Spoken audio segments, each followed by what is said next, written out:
buenas noches y bienvenidos un día más, una noche más, una velada más en este día de... Hoy es lunes, ¿verdad? En este día lunes 25 de octubre a la última filmoteca, ese último reducto del cine y de la realidad ante la posmodernidad. Antes de nada, veo que aquí me sale una raid de Colin Rivas de 21 viewers. Muchísimas gracias, Colin, por apoyarnos. Ya te lo decimos siempre. Muchísimas gracias. A ver si hacemos un programa ya y hablamos.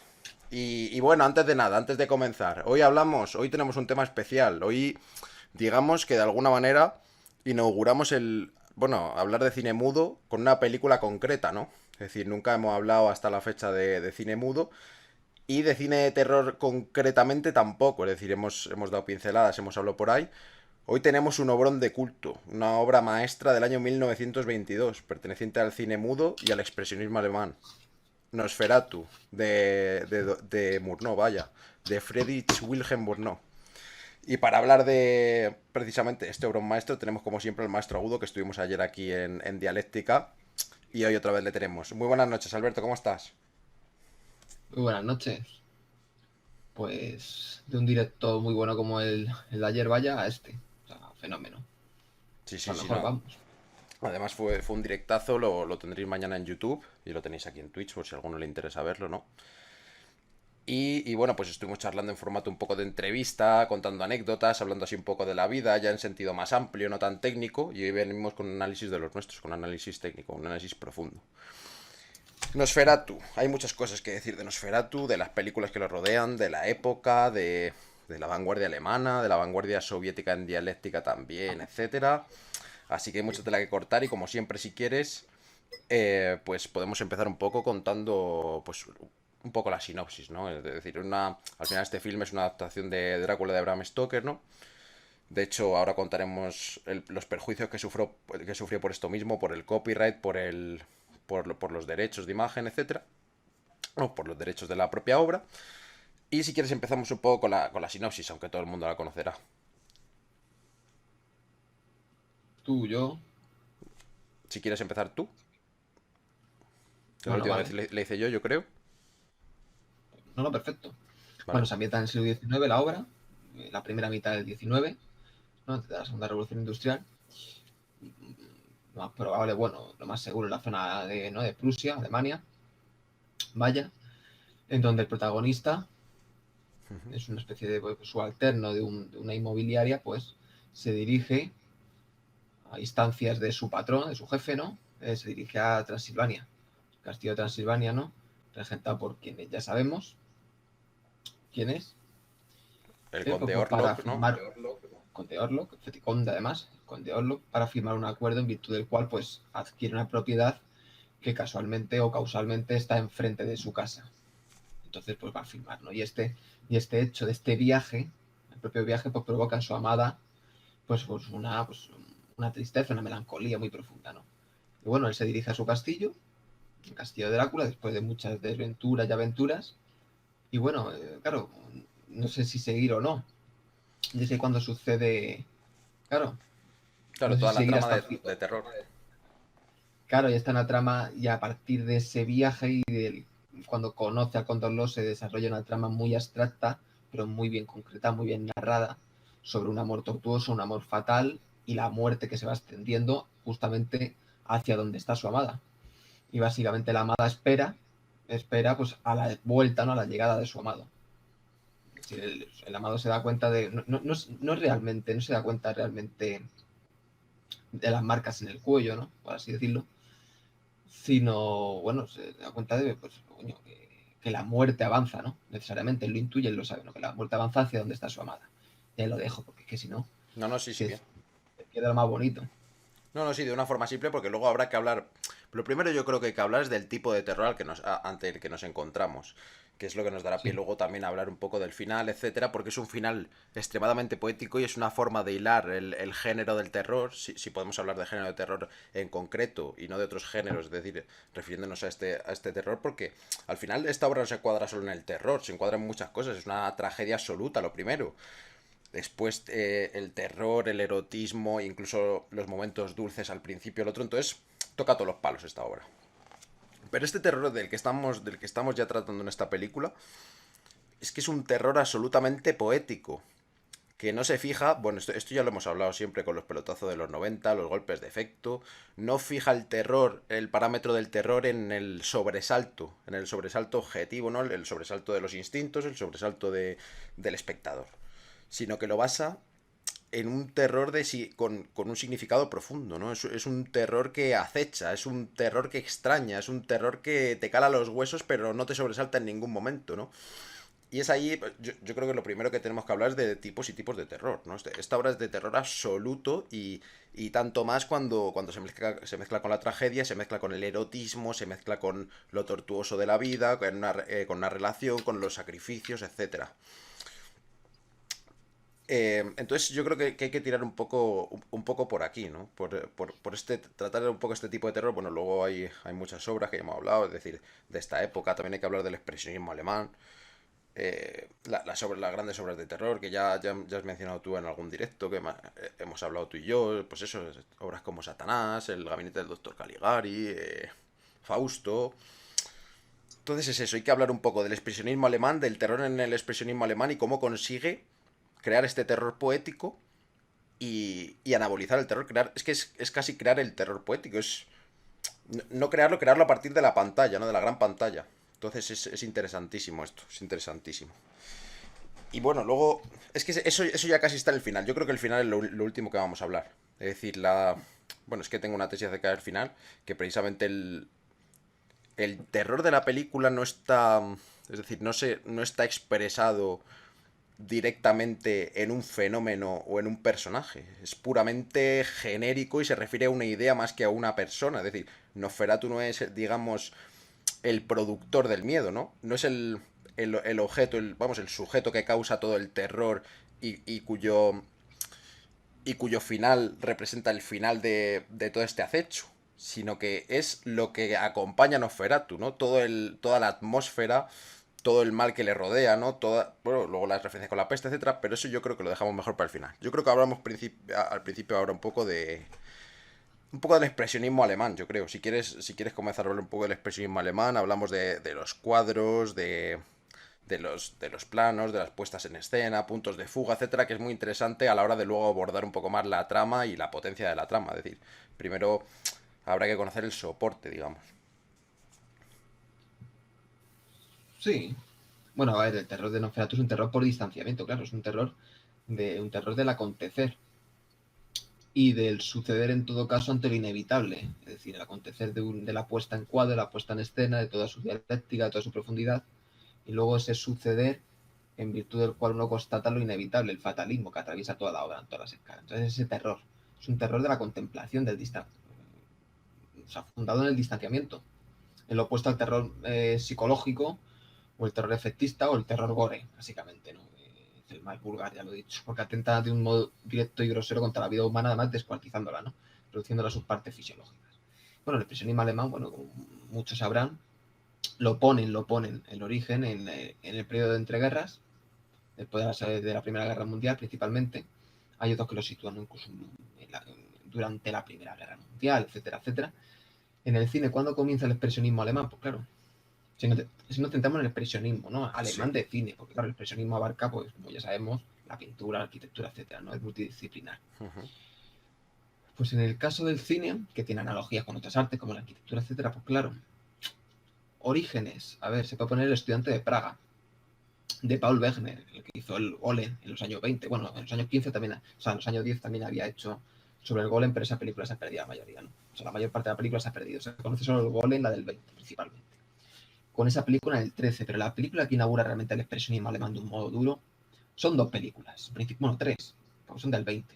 Es en el año 1920, con El gabinete del doctor Caligari, de Robert Wien, la de la del Golem, de Paul Wegener, y la de la mañana a la medianoche, de Karl-Heinz Martin. Esas tres películas inauguran el expresionismo alemán, o sea, sienta las bases fuertes, lo que son sublima los elementos más potentes del expresionismo alemán. Porque el estudiante de Praga es una obra muy depurada y no llega al expresionismo. Es más del palo, Ujú. de la estética, de la poética del infierno, por ejemplo. La obra italiana del 11, dirigida por una obra maestra absoluta, ¿no? La del infierno. con esas tres. ¿Y qué características? Pues claro, muchas se le ponen característica atómica, bueno, pues, bueno, o técnicas, o lo mezclan, ¿no? La expresividad de la puesta en cuadro, el uso de decorados, la tergiversación de los decorados, las tramas turbulentas, el uso muy expresivo, semántico y psicológico del encuadre, de la iluminación, el maquillaje de los actores. Entonces, claro, hay muchísimos elementos, pero claro, depende del cineasta, ese es el problema. El expresionismo alemán puede también considerarse una forma de romanticismo desatado. No en todos los elementos, sino solo en uno. Por ejemplo, en el gabinete, pues ese romanticismo no solo está en esa. Bueno, ese romanticismo no está en ese tratamiento de la locura, ¿no? Y de la paranoia y de un mundo sumido en, ¿no? En, ¿cómo decirlo? No en la barbarie, en la entropía, en el caos, ¿no? Sino sobre todo a través del uso de los decorados inclinados, es decir, el decorado inclinado como reflejo de un mundo turbulento en las ciudades y también como un mundo subyugante, imperfecto. Siempre busca la imperfección, la armonía entre la naturaleza, pero de un modo muy desaforado, una naturaleza artificiosa. Acá ves la arquitectura alemana expresionista. Intentan imitar, por ejemplo, grandes grutas, la gruta, ¿no? La grande gruta de las montañas, pero claro, no la imita, como decirlo, en su estricto, se nota que es una estilización artificial de todo eso. O, por ejemplo, en arquitectura que hacen analogías, las aristas, el vértice de los edificios, como muchos saben, pues bueno, suele ser un corte recto de 90 grados, un poco más inclinado, más obtuso, pero en el expresionismo llega a lo mejor a rozar los 0 grados. Es decir, fíjate el pico del edificio, ¿no? O sea, hay muchos ejemplos. Entonces, pues claro, esta obra, pues claro, Murnau es un tipo de expresionismo alemán, por ejemplo, en esta película que se distancia totalmente de Robert Guien o de otras de Friedland. Por ejemplo, él es un auténtico maestro de los paisajes, de la filmación Sí, en sí. exteriores, sin uso de atrezos. Aunque hay alguno, ¿no? Puede haber alguno, pero son muy depurados. Y el atrezo que hay no está tergiversado, abstraído, inclinado. Solo hay que ver de la película de la mañana a la medianoche. De hecho, de hecho, los decorados de la película se nota que son decorados del principio. Están pintarrajados banco, te lo ponen con la letra. Es decir, es un artificio puro y duro la película. Estás ante una película y dices, es puro artificio. Es impresionante, ¿no? El nivel de conciencia del producto artificioso del arte y de su extracción y todo, y acojonante, ¿no? Entonces, eso, el expresionismo alemán, pues hay muchísimas teorías. Pero bueno, yo he puesto algunos puntos. No, no, Luego sí, sí. podemos, ¿no?, hacer algún escrito sobre el expresionismo alemán, su origen, lo que consideramos, pero básicamente es eso. Entonces, muchos lo han dirigido también como un movimiento que intentó dar cuentas de las secuelas, ¿no?, de la Gran Guerra. Me parece, es algo que te digo, ese mundo Sí. caótico después de la Gran Guerra y la revolución que pasó. Uno lo conocerá, ¿no? La muerte de Rosa Luxemburgo, eh, la revolución del 19 en Alemania, etcétera. Pero bueno, eso es un reduccionismo para mí político. Sí tiene algunas conexiones y relaciones, y está claro, pero no se puede reducir eso políticamente, ¿no? Hombre, Por ejemplo, el gabinete de Dr. Caligari se pone como reflejo de las condiciones de Alemania después de la Primera Guerra Mundial, con la devaluación del marco, etcétera. O el doctor Mabuse. Sí, ahí se pueden hacer relaciones, pero no se reduce ni mucho menos. De hecho, quien ha intentado hacer más crítica más tratada al doctor Mabuse, o ha intentado hacer crítica a las finanzas, ya les han tachado pues, del mantra de siempre, ¿no? sí. En fin. Bueno, pues eso, grosso modo es eso. Grosso modo es eso. O sea, depende de los autores. Hay muchos autores. No es un momento unívoco, sino análogo. Hay muchos estilos, tienen patrones comunes, pero no necesariamente, Es decir, no, se chocan. es todo un movimiento artístico que al final cada cine... A ver, te silencio aquí un segundito, que al final cada cineasta expresa de una manera concreta, ¿no? Eso pasa con todo movimiento artístico, lo hemos hablado, los estilos sui generis de cada cineasta, es decir, pese a que haya cineastas barrocos, pese a que haya tal, no es lo mismo Orson Welles que otro, ¿no? Entonces ahí vamos un poco, ayer estuvimos hablando de este tema y todo. A ver, sobre todo a mí lo que me impresiona del expresionismo alemán a la hora de hablar de, pues eso, en cuanto a cine, ¿no? Lo primero que llama la atención sobre todo es la espontaneidad de los cuadros. Es decir, todos los cuadros están hechos, es decir, tanto la puesta en escena como la puesta en cuadro están medidas al milímetro y al detalle siempre. Y son frescos siempre en su aparición.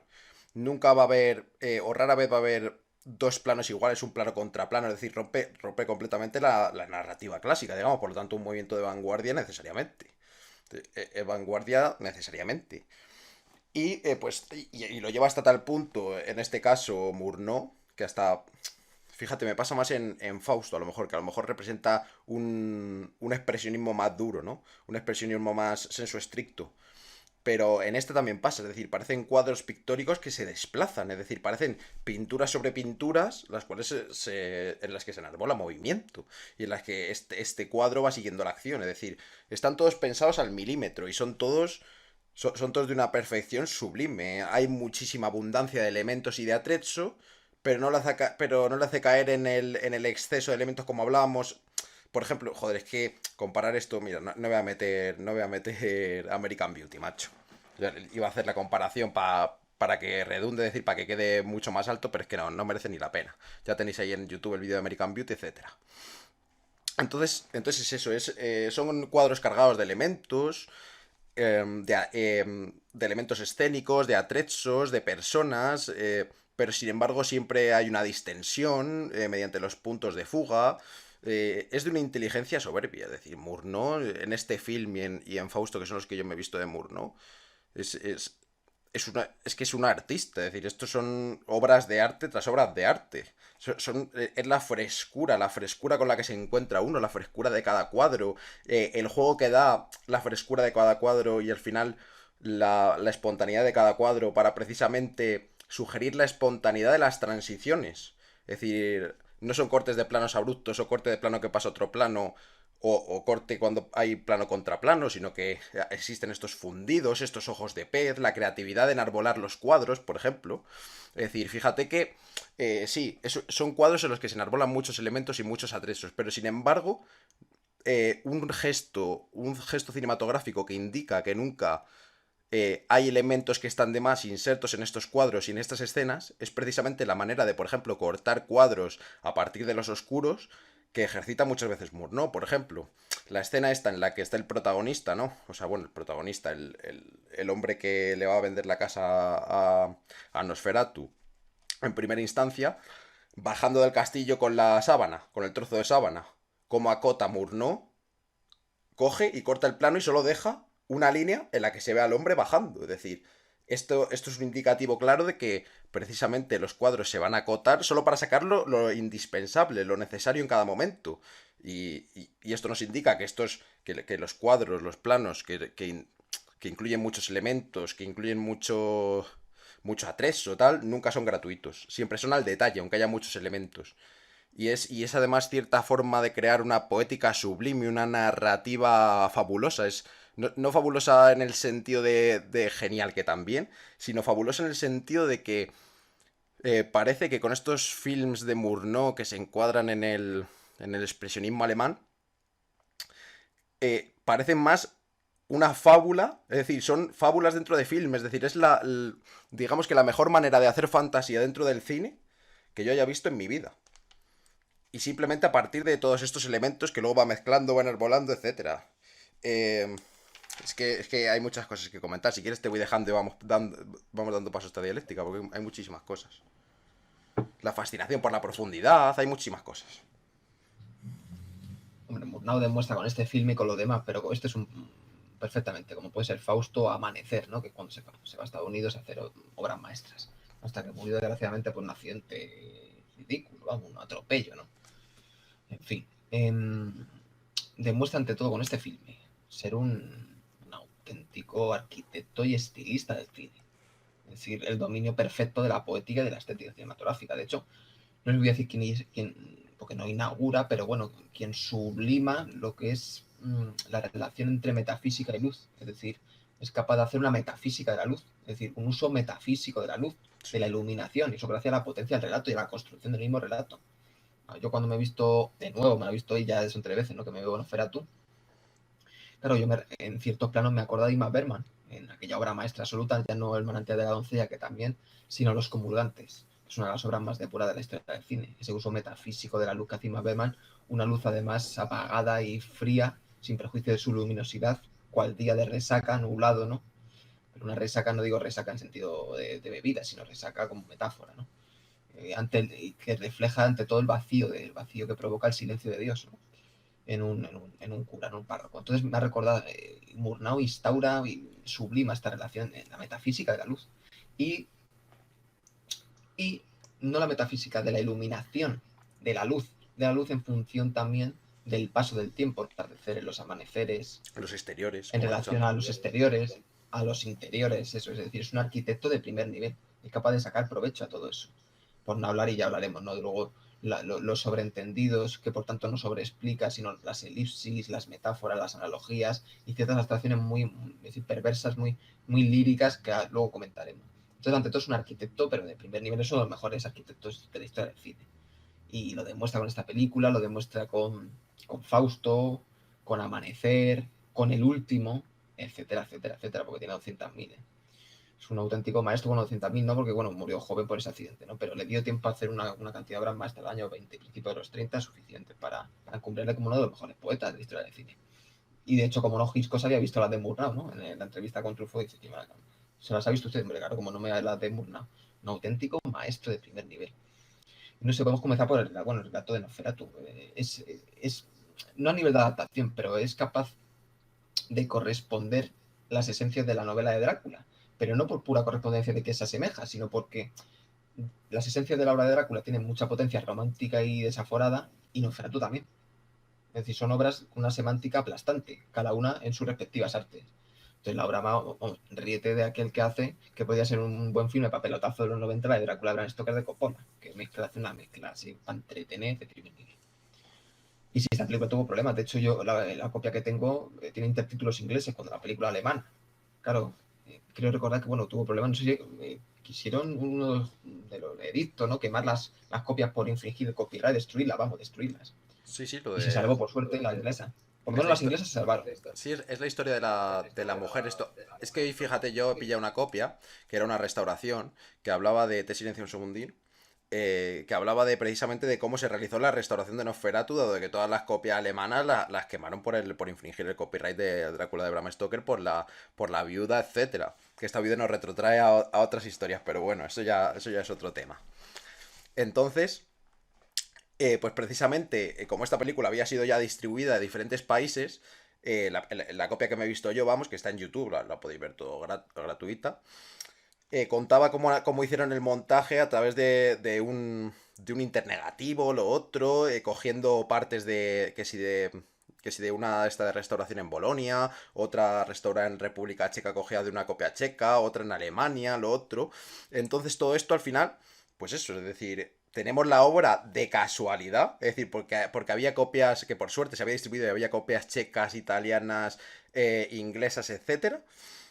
Y además le añaden un toque, es decir, ahora hablaremos también de esto, pero le añaden un toque, es decir, la recuperación de todo este montaje, el volver a montarla otra vez desde esta tropelía que hicieron, ¿no?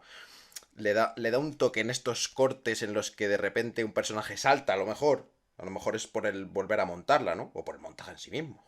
Pero le da un toque de artesanía y un toque que lo sublima como obra maestra absoluta, vaya. Ya te dejo. Sí, luego tiene que ver con la pirolización pues del propio material, porque luego los soportes cinematográficos van cambiando.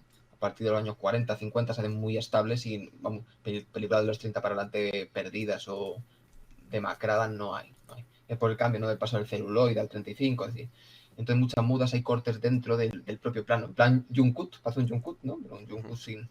Y eso, claro, eso debido a la pirolización ¿no? del material. Hay unos textos muy interesantes que están en el cine de Oregon, en la Filmoteca, documentos muy largos sobre no la didáctica, sobre la composición química del celuloide, de distintos tipos de celuloides, su resistencia frente al oxígeno, etcétera, son muy interesantes. No es poética del cine, pero son un análisis químico y físico de cómo las películas van resistiendo y se van restaurando y conservando. Eso es un buen documento, ¿no?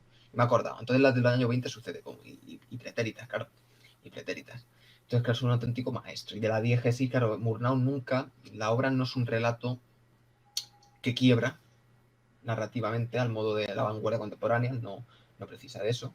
Es una narrativa que se mueve en acciones paralelas, en tiempos distintos y simultáneos, pero sus abstracciones no precisan de una destrucción completa de la trama.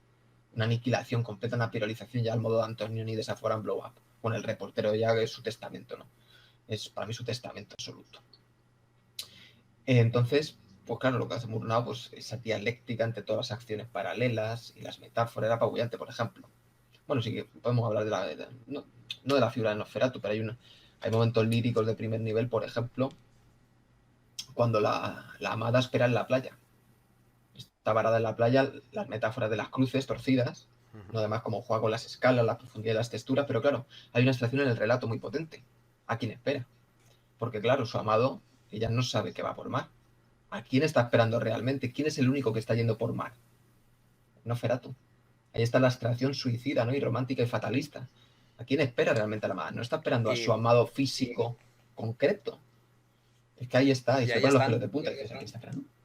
también la introducción de estos elementos metafísicos. Porque piensa que claro, es decir, todo esto sucede en virtud de una noche, ¿no? Que Nosferatu está decidido a matar al hombre y existe una conexión metafísica de repente, porque la mujer en su propia casa, durmiendo en su propia casa, se da cuenta. A ver que se ha caído el OBS un segundito, parece. Espérate. No sé si es. Bueno. No sé si es una cuestión de. A ver. Joder. Pues de la. Parece que ahora ya. Disculpad, ¿eh? Parece que ahora ya va mejor. Se ha trabado un poco la imagen. Por cierto, antes de nada, gracias a todos por estar viéndonos, ¿eh? Muchísimas gracias a todos. Hoy estamos en plan tesis, poned preguntas y luego iremos contestando si tenéis alguna duda, tal, o alguna cosa de la que queréis hablar y ya está, y seguimos. Bueno, pues eso. Cuando tiene esa conexión metafísica la mujer con su marido, cuando le va a morder Nosferatu y se establece ahí una especie de conexión metafísica que nunca será revelada ni... Es decir, con mucho por la diégesis, por el ejercicio cinematográfico, pero nunca por palabritas ni por intertítulos ni nada, y precisamente desemboca en esto que tú dices, de toda la relación metafísica que se da en otra escala, en otro nivel, mientras precisamente en la escala de los fenómenos están sucediendo otras cosas que te distraen, pero a la vez fortifican todo esto. Es sublime. Luego yo también, ahora que has mencionado a Antonioni también, habrá que mencionar luego a Antonioni hablando de, vamos, yo una cosa que por lo menos tengo grabada. Bueno, si quieres lo hablamos ahora. Esta fascinación que me parece que es esta fascinación que me parece que tienen los expresionistas alemanes en lo referente a cine con los fondos, macho, con la profundidad del cuadro. Es decir, yo nunca he visto a ningún cineasta ni a nadie aprovechar tan bien los fondos como los aprovechan los expresionistas alemanes. Es decir, cómo les gusta jugar con esa profundidad. Ya lo hablamos tú y yo también con los puntos de fuga, es decir, una parte del cuadro muy acotada por elementos y atrezzo y de repente un punto de fuga que hace que no se sobresature el cuadro, ¿no? Que exista esa distensión y precisamente lo convierta en un cuadro maestro. Estas profundidades o estos falsos puntos de fuga que también hay, como falsas profundidades en la pared, por ejemplo, me recuerda la escena en la que está el tipo que va a ir ya a ver a Nosferatu y se para en una posada a dormir, y hay una falsa profundidad, o sea, es como una profundidad que podría parecer una puerta, un saliente, y sin embargo es como una profundidad de la propia pared en la que está empotrada la cama. Y hace ese efecto de falso punto de fuga, de fondo, con las ventanas, con los ventanales, con los pórticos. Entonces es acojonante este gusto. Es que es una fascinación, no es un gusto, no es ya un fetiche de la profundidad, sino es en esos años, al final, la experimentación con el arte cinematográfico es importantísima. Es decir, está en sus más tiernos años. Claro, está en sus más tiernos años el cine. Y esta experimentación con la profundidad va a hacer el cine a partir de los años 30, macho. Es decir, con toda la obra maestra y con todos los bodrios. Es decir, están estableciendo a partir de la vanguardia, a partir de la experimentación, pero de la experimentación además más exacerbada, las bases del cine. Es acojonante, es acojonante. Y lo que iba a comentar de Antonioni, ya te dejo, respecto a esto, luego hablaremos del cromatismo y de la luz, lo que has hablado y demás. Me recordó precisamente, es decir, me vino a la cabeza Antonioni en el Eclipse, en el que hay una escena que ya lo dije, creo que está rodada en Milán, la película, ¿no? La del eclipse. ¿El eclipse? Creo que ¿El sí. eclipse? O El no, eclipse no sé, la noche sí es real, porque al no, final no, plan la Torre no. Pireo. Yo creo que el eclipse es en Roma, es en Roma. El eclipse es Roma, sí, porque llega el Banco Romano. Claro, claro, Es es entre en Roma, estos es en dos. Roma, perdón. Que sí que es verdad que la noche está grabada allí. Bueno, el caso. Es decir, en una escena en la que está Alain Delon con... No sé si lo recordarán, si no, otra película que se recomienda aquí, macho. El eclipse y la trilogía de la incomunicación necesarias. Y ya hablaremos sobre ellas. Una escena en la que está Mónica Vitti con Alain Delon, pues eso, hablando, pero ya distanciados, ¿no? Es decir, que se nota ese amor, pero ese amor distanciado que no va a llegar a nada, lo otro, es decir, el discurso de Antonioni. Y cómo establece Antonioni los puntos de fuga hacia el casco histórico de la ciudad de Roma a partir de las ventanas. Es decir, cuando he visto precisamente el expresionismo alemán a partir de estas películas, me he dado cuenta de eso, es decir, de cómo influyen los grandes poetas todo este expresionismo. Es que es la cuna del cine, es la base, una vanguardia a partir de la cual se enarbola todo el cine. Es genial, es genial. Este film, esto es una obra maestra de, vamos, de primer nivel, de primer nivel. Sí, sí, bueno, la base es sublima, o sea, el uso del medio expresivo, vamos, los años 20 es una época de experimentación brutal. Y, o sea, las bases que sentó Griffith y otros cineastas, solo que siempre ponen a Griffith, pero otros cineastas también, ¿no? Con el nacimiento de una nación y otros, como Wegner, los italianos, pues el año 20 se sublima, bueno, y finales de los años 10 también, totalmente. Solo hay que ver una obra maestra absoluta, el 18, el padre Sergio, rusa, todavía no era la Unión Soviética, 18-17. Entonces, claro, Murnau pues sublima todos estos elementos. De hecho, otro giro que da, propio de una poética madura y compleja del cine, es el cambio de la mirada, del punto de vista cinematográfico. La mirada subjetiva, objetiva. Claro, no hay una subjetividad, no es un plano subjetivo manual al uso, eso no era pertinente en el momento, ¿no? Sino que es una mirada subjetiva, objetiva, es decir, con una estabilidad objetiva, las ventanas que están, como decir, el edificio, ¿no? Desde la ventana que se ve el otro edificio, es decir, cómo cambian las miradas. No es una mera puesta en cuadro que registre a los actores en distintas escalas, que el filme lo hace, sino que en esa dialéctica va cambiando el punto de vista, en donde, claro, la mirada no está centrada en ningún personaje, sino en otra entidad, en un edificio donde está Nosferatu. Es esa apuesta objetiva, es decir, la cámara se desplaza del eje de la acción. Eso luego haría Tarkovsky, pero de un modo desaforado, ¿no?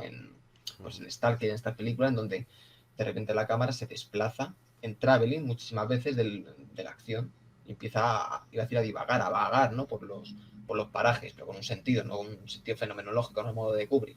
Por eso me hace gracia el Resplandor de Kubrick, por eso vulgarísima, porque no se maneja en ninguna escala compleja.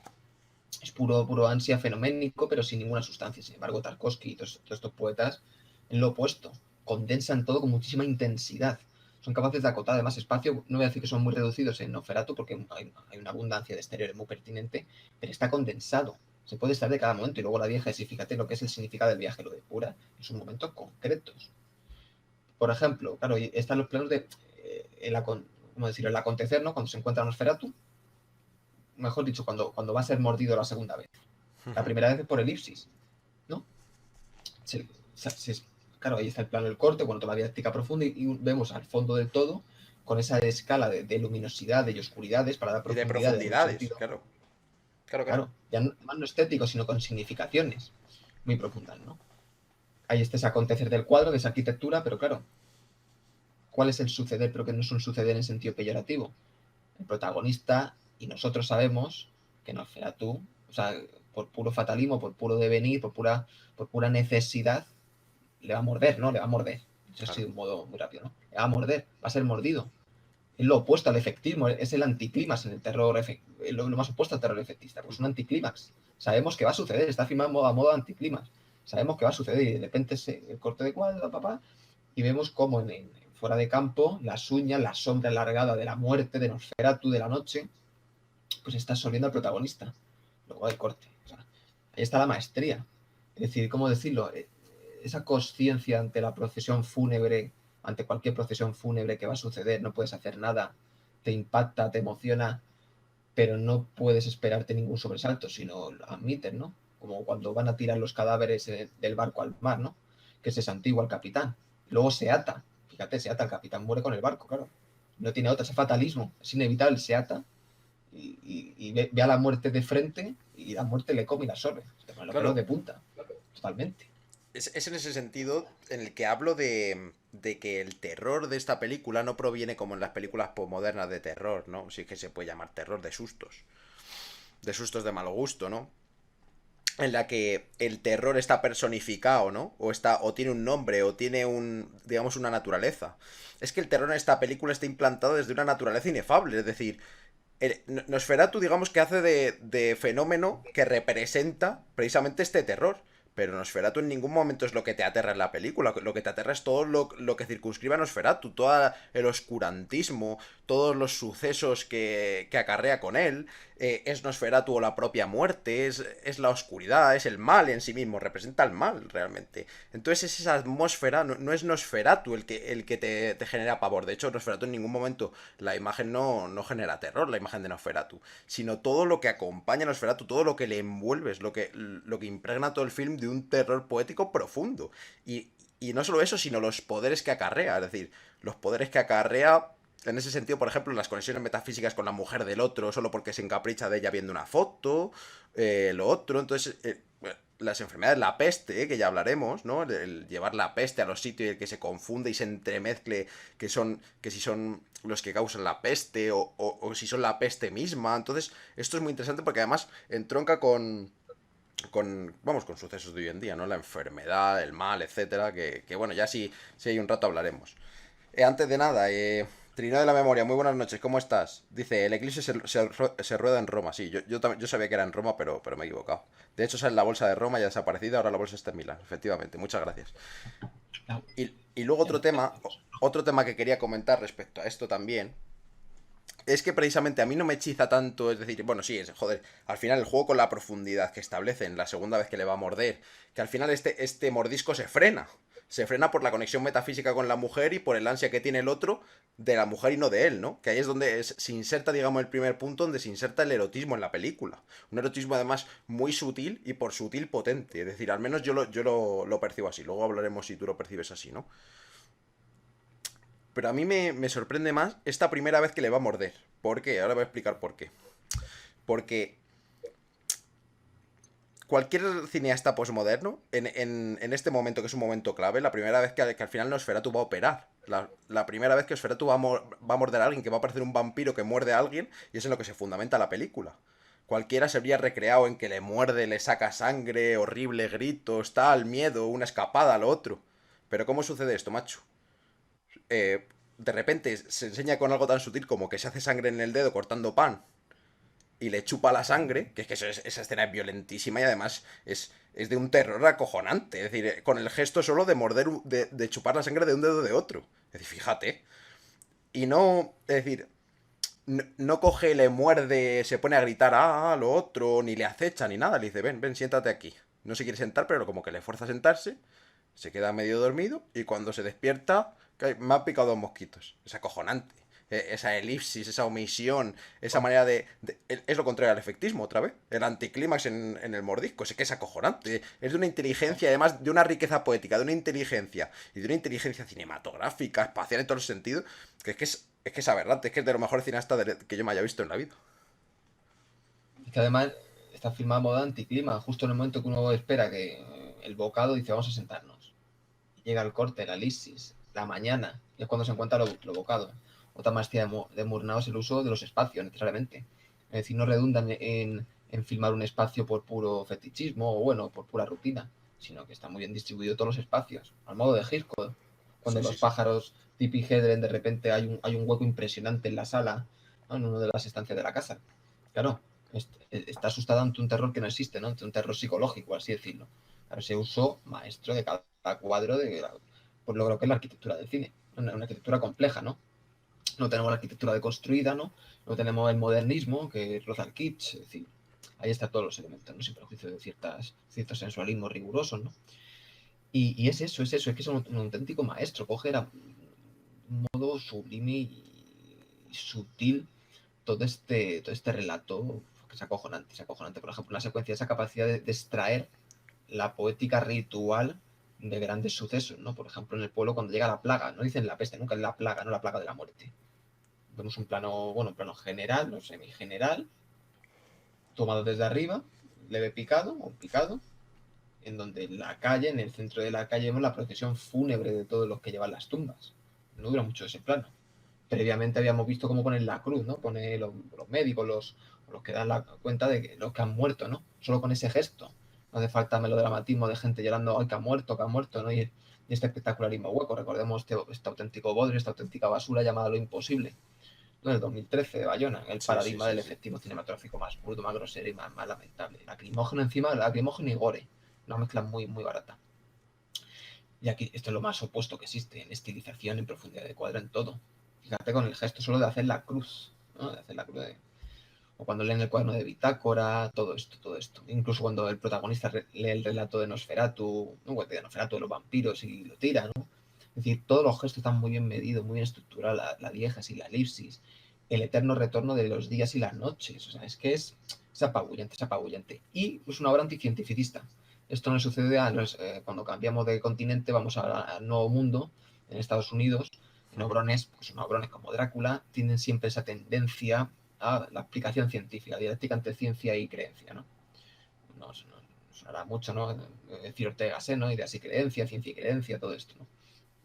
Por ejemplo, aquí salen médicos, el botánico, ¿no? Puede ser un botánico, un biólogo, cuando muestra cómo la planta carnívora se come a la mosca. No hay explicaciones cientificistas, sino está mostrando con una metáfora, a través de una metáfora estudiada desde la botánica, desde la ciencia botánica, la depredación de la propia vida y cómo se alimenta uno de los organismos vivos.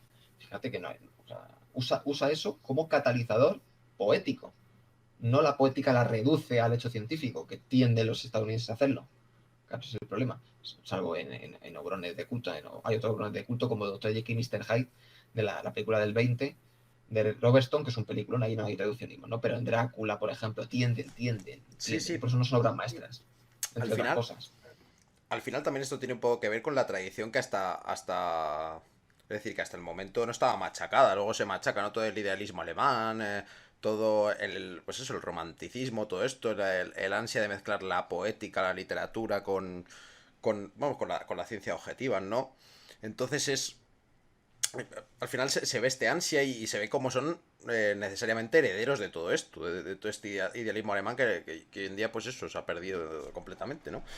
De esta ansia por rescatar, por reunir el arte, la poética con las ciencias en su estricto, el no reducir, sin perjuicio de su mayor o su menor potencia, ¿no? Pero joder, al final es algo original, un planteamiento original y por tanto, al final digamos que esta voluntad de querer mezclar toda esta mitología, toda esta, hablando de vampiros, de Dios, ¿no? De lo sagrado, de lo demoníaco en los vampiros, en Nosferatu, con la ciencia, con... Es todo eso, macho. Es interesante lo que dices porque es así, es decir, que se ve que son herederos directos de este idealismo alemán. Es acojonante. Luego es interesante ver la contrapartida, haciendo ya otras conexiones, y vamos siguiendo con la película, ¿no? En dialéctica, no ya con las versiones de Drácula estadounidenses o británica, la de Terence Fisher del 58, por ejemplo, que Terence Fisher es un grandísimo poeta, muchos lo han criticado como teatral y para nada. Hace un uso muy depurado y muy reposado de la puesta en cuadro y en escena, pero para nada me parece un cineasta teatral, ni mucho menos. Tiene obras maestras que atesora, que es un gran estilista. Sobre todo en lo que se refiere a un gran poeta del color, sabe usar muy bien el color. Tiene un Mojisco, cuando empezó a usar color, no lo usa en vano, ¿no? Entonces hay que compararla, por ejemplo, con la versión que hizo en el 79 Werner Herzog, película alemana, en la Alemania del Oeste, claro. ¿No? Claro, por ver esa ruptura, ¿no? de la Alemania del 22 a la Alemania del Oeste, la Alemania rota, no partida, del 79. Hace para mí mi criterio una obra sobresaliente, pero claro, no tiene todos estos elementos de abstracción y depuración. Hay más, hace hincapié, por ejemplo, cuando invade las ratas, ¿no? Las ratas en el pueblo, y llega la peste. Tiene un reduccionismo superior. Pero bueno, es una obra muy potente, es una obra muy potente. Y no es gore, es una obra muy rigurosa. Y además es una obra bastante cínica al final. Se nota todo el desengaño también de la película y cómo triunfa, ¿no?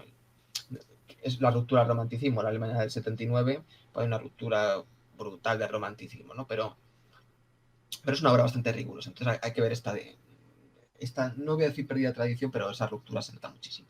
O sea, no tiene que ver esta obra maestra absoluta de primer calibre, además con unas resonancias metafísicas, como he dicho, solo con ver la secuencia de la mujer varada en la playa, la secuencia con esa dialéctica de cuadro, etcétera. ¿Esperando a quién? ¿A quién estás esperando en el mar? Claro, claro, Al único que puede ir por mar. es que las relaciones metafísicas son la hostia y luego el relacionar. Ahora lo hablaremos, ahora más de la trama. También hay que hablar precisamente del cromatismo, macho. Es decir, No hablamos de una película, como tú me decías antes, no hablamos de una película coloreada, sino de una película filtrada. Es decir, vemos los sepias con los tustenos, con los azules más oscuros, con los rosas claros, para representar este juego de luces que al final que tú has dicho, ¿no? Que se mezcla con el juego de la luz en el interior, en el exterior, toda esta dialéctica, estos filtros le dan un encanto y una potencia acojonante. De hecho, fíjate, es que no se anda con colores, no se anda con cambios mínimos, son totales. Es decir, por ejemplo, cuando se sopla una vela y se queda a oscuras, ¡boom! Cambia del sepia al tungsteno, viceversa, etcétera. La escala de colores y un uso del cromatismo inteligentísimo. Así que son los creadores del cine, es decir, o de gran parte del cine. Es que es así. Es que tú aquí ves Sí, sí. digamos, el prototipo de muchos elementos y de muchas historias que se realizarán posteriormente, que se intentarán desarrollar más o menos afortunadamente. De hecho, por ejemplo, lo que iba a comentar antes, eh, que tú has hablado de Hitchcock, es que precisamente esta voluntad y además este conseguir aprender todos los elementos, tal, saber los elementos perfectos y a partir de ellos enarbolar el atrecho, la puesta en escena, esta exactitud, en Hitchcock la vemos, pero es que en esto lo vemos antes. Es decir, con estos poetas mudos, que, claro, si se curtió con el cine mudo, vino del mudo el otro y se... Y Es que, trabajó en el mudo, Hitchcock. Tiene muchas claro, obras claro, claro. mudas, vamos, 10 películas suyas son mudas. De hecho, antes de Y ya empezar a hacer tenía. películas, Hitchcock comienza haciendo los intertítulos de las películas. Eso no hay que olvidarlo, que Sí. estudiaba ingeniería y le ofrecieron un trabajo, le gustaba dibujar, se le daba bien dibujar, y le llamaron para dibujar intertítulos. Sí, todos estos grandes poetas se han criado con el mudo. Kurosawa, igual, su hermano, que se suicidó luego, era de los que estaban metidos en el cine, creo que también, intertítulos o no me acuerdo que, ya no me acuerdo, pero estaba muy involucrado él, y con su hermano, la relación con su hermano y todo lo que luego influencia en su obra, ¿no? También, claro, se ha criado con el mudo. La buena construcción del guión, la lectura del guión atenta, releerlo y releerlo para tener todo perfeccionado. Que era un artesano de primer nivel, poetas de primer nivel. Y no me acuerdo qué iba a decir una cuestión, no la he apuntado y se me ha ido santo al cielo, porque hay muchos... por Sí, ejemplo, hay cuadros muy, muy interesantes, por ejemplo, no llega, es que traveling habría que verlo, porque un traveling que se desplace físicamente a un traveling, a un plano fijo, pero que esté en una barca y se vaya moviendo, pero bueno, cuando se acerca al barco, ¿no? Hay un plano que puede considerarse un traveling, entre comillas, o un plano fijo que con la barca lo va acercando, es decir, cuando nos va presentando el barco, aún cuando la cámara se distancia del barco. Y sí, hay unos segundos que sigue la cámara filmando pues el horizonte, más allá del barco. Es decir, estos planos totalmente, vamos, no voy a decir vanguardistas, pero bueno, digo, con una audacia sintáctica pues bastante potente. Bastante potente porque yo no recuerdo ahora mismo encuadres de este tipo filmando barco en traveling y que luego se desplace y vaya más allá del recorrido del barco, ¿tú acuerdas? sí, sí, Y sí, bueno, sí. luego lo que plan sublime es el gran contrapicado en donde se ve Nosferatu en el barco cuando ha ascendido ya esa sombra, ¿no? Y además, antes de matar, ¿no? Antes de matar al capitán del barco, es decir, la muerte se está presentando y luego uno está contemplando cómo la muerte se va a llevar al capitán del barco y no puede hacer nada. Es inevitable, ¿no? Claro, es un cuadro totalmente poético, antiefectista, es un anticlimas. Es Además la es que contemplación parsimoniosa de la muerte que llega y no hay otra cosa que hacer. además ese gusto por la omisión de elementos importantísimos, es que eso tiene un punto pero eso de cuando le hablas a gente inteligente.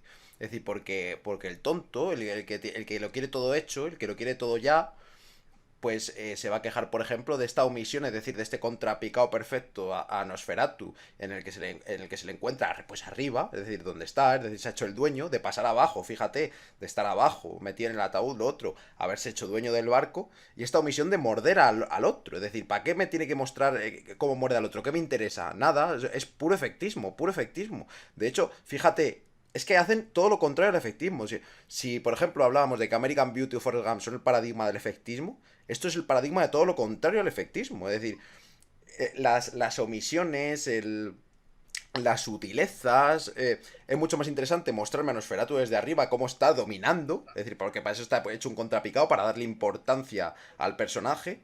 Que me muestres cómo le muerde, ¿vale? Pero si que le muerde. A ver, me oigo doble. Si que le muerda no es lo importante realmente. Lo verdaderamente importante es que está arriba, que está dominando. Es decir, que se ha erigido, es decir, ha pasado de un castillo ahí en Transilvania a tomar por culo a tomar el control y va a tomar el control de la ciudad entera. Y solo con su llegada, solo con su llegada. Entonces es inteligentísimo, es potentísimo, pero claro, no te lo da todo hecho y no te lo da todo mascado para entretener, lo de siempre, lo de siempre. Siempre. Y es el gesto, claro, digo que no se reduce al gesto, a la muerte física, al asesinato. Eso es muy prosaico. Es algo más abstracto, la muerte que llega. Por eso, ¿cuántas veces se ve a Nosferatu mordiendo realmente? Solo hay un plano realmente, donde Nosferatu muerde, que es al Es el final de la último. película, en las postrimerías, en la amada. Y además un plano distanciado, oscuro, además filmado en horizontal, con la profundidad suficiente, pero no dando hincapié al punto de fuga, sino a la horizontalidad del cuadro. La penumbra, la pequeña luz que está varada, ¿no?, de la cama, está separada de la cama, y se ve al fondo esa figura de la muerte oscurecida totalmente. Lo que importa en todo es la parsimonia de la puesta en cuadro. Es decir, es un auténtico estilista y poeta, pero de primer nivel, de primer nivel. Los movimientos, todo. Fíjate al principio cómo da a entender que son amados. Bueno, o sea, pues fíjate en 3 secuencias lo demuestra. Desde la secuencia cuando corta las flores, ¿no? El hecho de estar juntos, como le gustaba a Hitchcock, los dos enamorados tienen que estar, ¿no? Hay que filmarlos cerca, porque ¿no?, cuando dos enamorados se aman no se separan, ¿no? De hecho, por eso hay muchas escenas, ¿no?, telefónicas, y con la muerte de los talones, creo, en Encadenados también, que se cabrearon Ingrid Bergman y Cary Grant porque es que era muy difícil hacer la cena. Y claro, es que es lo que toca, macho. Estáis enamorados, no podéis separaros, ¿no? Está muy... Aquí igual, fíjate con la secuencia, cuando él se va no hay efectivo en la secuencia, parece un plano y no es nada teatral, es un plano semi-general en donde ella no vuelve con él, vuelven los dos y luego se marcha. Es decir, esa depuración, ese corte de escala en el momento suficiente para volver de nuevo a la escala. Ese retorno a las escalas. Esto es otro punto importante en el filme. Es decir, y sucede con los japoneses igual también, los grandes poetas japoneses, como he dicho. Es decir, hay una policromía brutal, ¿no? Y sin embargo, de repente vuelven al general de antes, pero ya no es el general de antes, sino en todo caso en sentido fenoménico, pero todo el significado de trama y de todo, y de concepto, sabemos que ha cambiado, sabemos que no es lo mismo. Esto es como un plano general entra y un plano general sale, pero entre cuando ha entrado a cuando ha salido y cómo cambian, y también la iluminación y todo, ha pasado un mundo y lo sabemos, ¿no? Ahí está esa coda maestra, corte, como pasa en la Dolce Vita muchas veces, ese corte, ese distanciamiento. Pues es una obra maestra, entre otras cosas, la Dolce Vita, ¿no? Y pues eso es una obra maestra, es una obra maestra. No, no, Bueno, sí, te sí, dejo es una paso. obra maestra. Y además te ha obligado visionado para todo lo que estéis aquí. Me ha salido otro. A ver, espera, es que me escucho doble aquí, hostia. Me ha salido que Colin Riva nos ha hecho otra raid. Si no fuese así, pero de todas formas, muchísimas gracias. Que no me va en el chat, no estoy leyendo. Vamos, de todas formas, si ponéis algo, os leeré por aquí en pantalla y todo. O sea que no hay problema, pero muchísimas gracias, joder. Aquí estamos hablando de Nosferatu, hablando un poquito, pues eso, estamos hablando entre elementos, el cromatismo, estamos también con la profundidad, con las significaciones poéticas de la historia, etcétera, para los que no estéis aquí todo el rato, pero bueno, en fin. A ver, luego también un vector de creatividad que se introduce con esta frescura de los planos, es decir, de lo que estábamos hablando también, es precisamente las transiciones, es decir, esto que es muy dado en el clásico, también en el clásico estos fundidos a negro, o estos, bueno, puede ser por fade, ¿no? O sea, por barrido laterales, o se cierra en un punto, etcétera. Es decir, todo esto, a ver, que no se te escucha. Sí.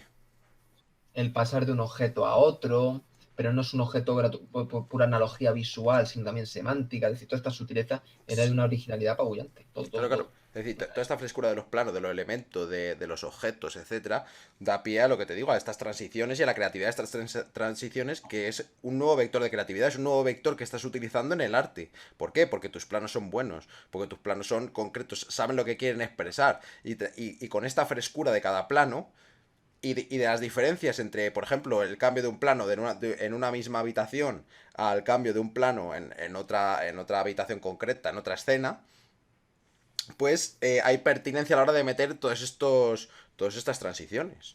Y es una cosa que te da un punto más para hacer una obra maestra, es decir, es otro recurso más. Pero claro, de esto depende que tú tengas una poética sólida y de que sepas crear los cuadros y de que sepas enarbolar esta espontaneidad necesariamente. Pero vamos, lo mismo pasa con los tipos de cuadros, es decir, vamos a ver, es decir, fíjate la imaginación, y por eso digo que se acerca mucho a enarbolar estas fábulas, estas fantasías, de un modo, pero de un modo aplastante, en el sentido de que, por ejemplo, los planos, es decir, los planos no son siempre cuadrados perfectos como hablábamos con el digital, que están, pues eso, son impolutos, pero en el mal sentido, ¿no? Son higienizados, no se nota ese corte, ese trabajo, ese arte de pegarlos, etcétera. Pues precisamente todo esto, Eso. es decir, pues es que es una vez más lo contrario al arte digital y lo contrario al cine postmoderno, pero es que es lo contrario. Porque fíjate que coge y a propósito, por ejemplo, en un plano, coge y mete un ojo de pez, oscureciendo todas las esquinas del cuadro, o de repente corta la mitad del cuadro, porque solo se va a servir de la otra mitad, es decir, la oscurece, la oscurece. O, por ejemplo, le mete dos franjas para utilizar solo el centro del cuadro. Es una creatividad, pero de un nivel que es que no te lo puede Pues, encontrar hoy ni de casualidad. Es decir, ni de esa creatividad para enarbolar una fábula, para... Es que es un nivel de poética sublime. Es un nivel de poética sublime. En la imaginación para la enarbolación de la poética perfecta. Y fíjate, es decir, solo usando filtros, en blanco y negro con filtros filtrados, todos los matices, toda la riqueza poética. Es decir, para que luego digan que el blanco y negro no es realista. Pero ¿qué me están contando? Sí que te cabreas. Porque dice, joder, esta imaginación en blanco y negro, filtrando el blanco y negro con los recursos que había antes, probablemente con 2 duros comparado con lo que se hacía antes, o sea, con lo que se hacen ahora las películas.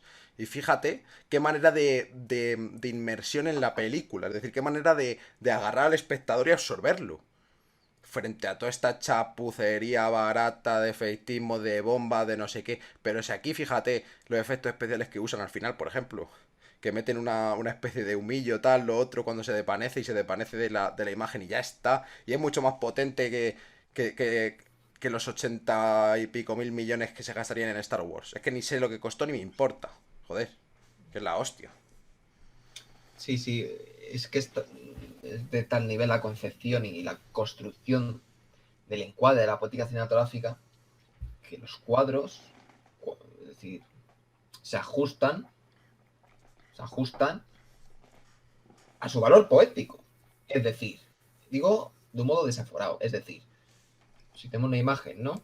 Pon, proporciones, esto es por decir, 4 por 3, ¿no? La proporción, ya sabéis. Bueno, esta proporción es más larga que ancha, etcétera. Y sin embargo, las esquinas no las necesito, las oscurezco y hago ese círculo. Porque además, ¿no? Ese círculo, ¿no? Es decir, campo fenoménico, es decir, el cine que, ¿no? Esa dialéctica entre luz y oscuridad. Bueno, los claroscuros, ¿no? El oscuro absoluto no se ve y lo claro absoluto tampoco, ¿no? Esta dialéctica de forma, es decir, ese modo de ver inefable el cine y la realidad en donde ya no ves entidades, objetos, sino que están creados, están conceptualizados, surgen. Es lo que te digo, no es un film una botella, sino que la botella surge de la propia imagen. Es decir, se figura, se configura, se realiza. ¿No? La dialéctica, entidad, esencia, es decir, tiene un ejercicio muy potente todas las grandes ideas filosóficas porque tiene potencia poética todo esto. Entonces, frente a ese horror vacui desaforado, lleno de elementos, de toda la imagen tenerla, decimos, vamos a ver si en el escenario quiero hacer un encuadre, ¿no? Un plano medio, un plano medio corto, y no necesito el fondo, aún el fondo me estorba, el fondo digo las esquinas del cuadro, las oscurezco, y lo que se ve es un campo fenoménico recortado circularmente, o sea, es acojonante, y esto empieza, por ejemplo, en el cortometraje muy importante en la historia del cine, La lupa de la abuela, se llama, es un cortometraje británico de 1900 claro, en donde ya ensaya el cambio de punto de vista, los círculos, es decir, toda esta dialéctica. Claro, principios del siglo, en principios del siglo fue nada más se construyó el cinematógrafo, sobre todo a principios del siglo, cuando se empezó a experimentar de un modo desaforado, pues los cambios de escala. Buscando un ardiz, una especie de trama, pues los cambios de escala, los trucajes. Por ejemplo, a Jormelí le encantaban los trucajes, ¿no? Las explosiones, la desaparición, por ejemplo, el cortometraje del hombre invisible de 1909. Ahí vemos por primera vez en la historia del cine como un hombre desaparece, pero además con una técnica apabullante, ¿no? Y luego ya lo veremos. Es decir, claro, es una década, la de principio, la de 1900, en donde todo esto empieza a rodar. Claro, es aquí cuando adquiere una madurez y un rigor apabullante, claro, en 1920. Pero era necesario todo este trabajo de principios de siglo, ¿no? O cuando llega Edwin S. Porter, haciendo el primer western en su estricta historia del cine, y dice, vamos a empezar a hacer cine, ¿no? Digo, cine operis, dialéctica de cuadros, el corte ya no se filma en el proscenio, sino ya no es que acerquemos la cámara, es que tenemos cortes, acciones paralelas, movimiento, pum, y es cuando empieza ya los relatos. Eso es lo que es eso ya es historia del cine, eso ya empieza a ser historia, ¿no? Pero era necesario todo el trayecto anterior. Entonces Murnau hace todo, o sea, Murnau, claro, coge todo esto, necesariamente toda esta tradición cinematográfica, más su tradición filosófica, literaria, etcétera, para hacer una obra maestra, pero de primer nivel, de primer nivel. Y, y no sé qué te iba a decir. Bueno, por eso me acordaba de esa explosión, me acordaba de los cortometrajes que yo he visto mucho de Segundo de Chomón en España y en Francia, de Ormelis, etcétera. Claro, todos estos trucajes estaban, ¿no? Y Murnau lo usa a Zoc pertinente para el momento. Es acojonante, es acojonante. Y no sé qué iba a decir más. Muchas cuestiones, pero bueno, te dejo paso. Pero es Sí, eso, sí. la eliminación de. Es la concepción absoluta del cuadro. Si las esquinas sobran, no busco lo robaco, busco la construcción correcta de una obra cinematográfica. Ese miedo al vacío que se tiene idea de llenar las cosas, no de reforzarlas. Claro, ese miedo, porque esa inseguridad, así estas cosas, que no da una en sus películas, porque necesitan llenar de elementos Por y eso te luego no digo, llegan a ningún puerto. sí, por eso te digo que tanto más valor tienen los planos recargados, abundantes, recargados de elementos, recargados de atrezo, etcétera, porque precisamente ves que saben depurar cuando no hace falta el cuadro, abstraerlo, colorearlo de negro y a tomar por culo. Entonces tanto más valor tienen los planos abundantes en los que abundan los elementos, el atrezo por detrás, pero perfectamente detallado con sus puntos de fuga. Es una construcción del cuadro perfecta, es una concepción del cuadro perfecta. Por todas las veces que hemos hablado de una mierda de concepción del cuadro, de una mierda de la concepción narrativa, pues esta es la perfecta. Ahí lo tenéis. Porque es que es perfecto, es que no hay otra. Mira, aquí están pasando, aquí os he puesto unas imágenes del film, bueno, de una de las que estamos hablando, no sé si tú no las ves agudo, pero aquí se están retransmitiendo en pantalla, la No, imagen por de favor. Nosferatu, luego también Ajá. lo que hablábamos de esta escena de la puerta con el fondo, lo otro, es que es eso, es que es la concepción ¿Eh? absoluta y perfecta del cuadro y se acerca Por cierto, muchísimo, sí, y ciertas audacias sublime, y la arquitectura del cine, arquitectura y cine, sí, eso los te iba a arcos decir también. ojivales. Los arcos ojivales están presentes en la película, fíjate la significación. No son creo que no son arcos de medio punto apuntado, son ojivales. Sí, porque además justo hacen ese corte. O si no son un ojival. Esa significación, no es gratuito hacer un ojival. No van a hacer unos arcos de herradura en un castillo. Claro, es que no era pertinente, no de yo que sé, hacer un arco lobulado, por ejemplo. No, fíjate la depuración del arco ojival. No precisa de muchos elementos precisamente, es como el de medio punto, pero más apuntado, como decirlo, más vampírico, más punzante, que además está muy relacionado todo esto. Es acojonante. Fíjate el castillo, es un castillo en decadencia, demacrado, y lo representa muy bien Murnau sin hacer mucho hincapié. Hay otros cineastas, no como otros, ¿no? No como otros, que necesitan estar con traveling guarros, con las Steadicam, todo el rato en los pasillitos, que se encuentran a dos gemelas que las matan con el hacha, luego se encuentran a tía desnuda y a Nicholson en el baño, se va al bar a tomarse unas cañas para entretener. Me comparar, joder. Y eso con una película mucho interesante, ya la de ahora ni te cuento. No, ¿No? no, Insidious y todo esto. Yo pero me es vi que la ya no, segunda en el cine y salí.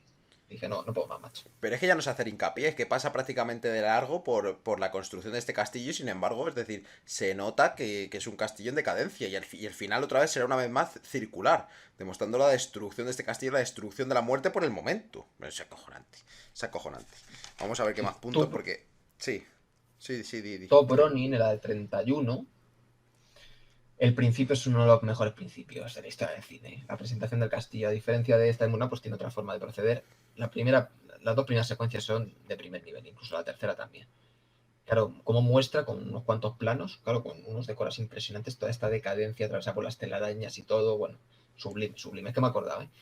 No llega a ese nivel, pero tiene una potencia muy fuerte. Luego decae la obra, pero es muy buena. Y digo, esa significa, son dos formas de representar la decadencia distintas, pero que tienen una potencia muy fuerte, muy fuerte. Y ahí Todd Browning hace un trabajo cojonudo, extraer la decadencia y la demacración de ese castillo, a diferencia de otros como Coppola, que bueno, mezclan ya todo muy petulante, en esa de los 90, que es un buen pelotazo. Esa es, a lo mejor, si cortamos la serie de pelotazos de los 90, a lo mejor para seguir y luego debería ser el último antes de la interrupción, porque ese Drácula Bram Stoker, cuidado.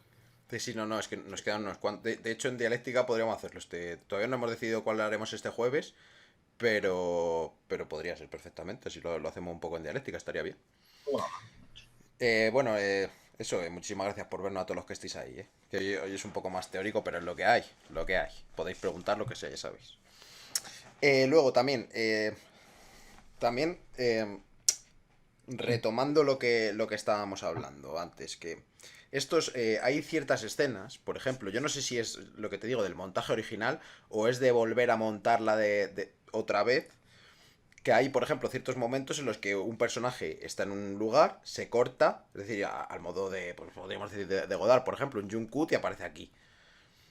No sé si es Sí. cosa del montaje o de volver a montarla después de los errores, pero sea como fuere, le da una autenticidad, una plasticidad y una manera de estar, una poética intrínseca en lo que es la obra artesanal, vamos, de primer nivel, es que no importa, no rompe el récord nada, porque se entiende y eleva todavía más la obra de arte, si cabe. Es que por las dificultades, lo que hablabas tú el otro día, de por las dificultades, la cantidad de obras maestras que se destruyeron, tanto por guerras como por puramente motivos económicos, como por lo otro. Entonces, respecto a la historia del cine, le da un valor, pero absolutamente increíble. Esto es una de las mejores obras que se han hecho en la historia, seguro. O sea, los cortes en la fluidez del cuadro, interna y externa, de repente ve al protagonista aquí, de repente, ¿qué pasa aquí? En una micra de segundo. Esto puede ser los motivos que has dicho y los que te he dicho yo, ¿no? Y que hay un documento muy interesante que está en la Filmoteca, ¿no? Un documento muy largo sobre que tiene que ver sobre la deflagración, sobre la degradación del soporte, del celuloide, claro, es un soporte físico con componentes químicos y si hay erosión ¿no? Interferencia de la luz, del oxígeno, de ciertos óxidos, pues en el momento del revelado o de la proyección, pues empieza a sufrir degradación. Y cuando hay una degradación, no se lee. Entonces, pues ese corte. Y suceden muchas obras mudas. Esto, que es un, como decir, un defecto a nivel técnico, vamos, tecnológico, ¿lo ves? Eso sí es el aspecto tecnológico, químico, lejos de ser un pecado poético, vamos, da ese valor, esa autenticidad, ¿no? Esa fragilidad de la gran obra artística. Y lo vemos en las obras arquitectónicas, de pintura, etcétera. Las grandes obras, casualmente o causalmente, son las que, claro, les cuesta sobrevivir. Claro, Claro, porque claro, son claro. productos humanos, no son el monolito, ¿no? De 2001 no dice el espacio generado por los monos, ¿no? No, va sufriendo esa degradación y eso por el tipo de material.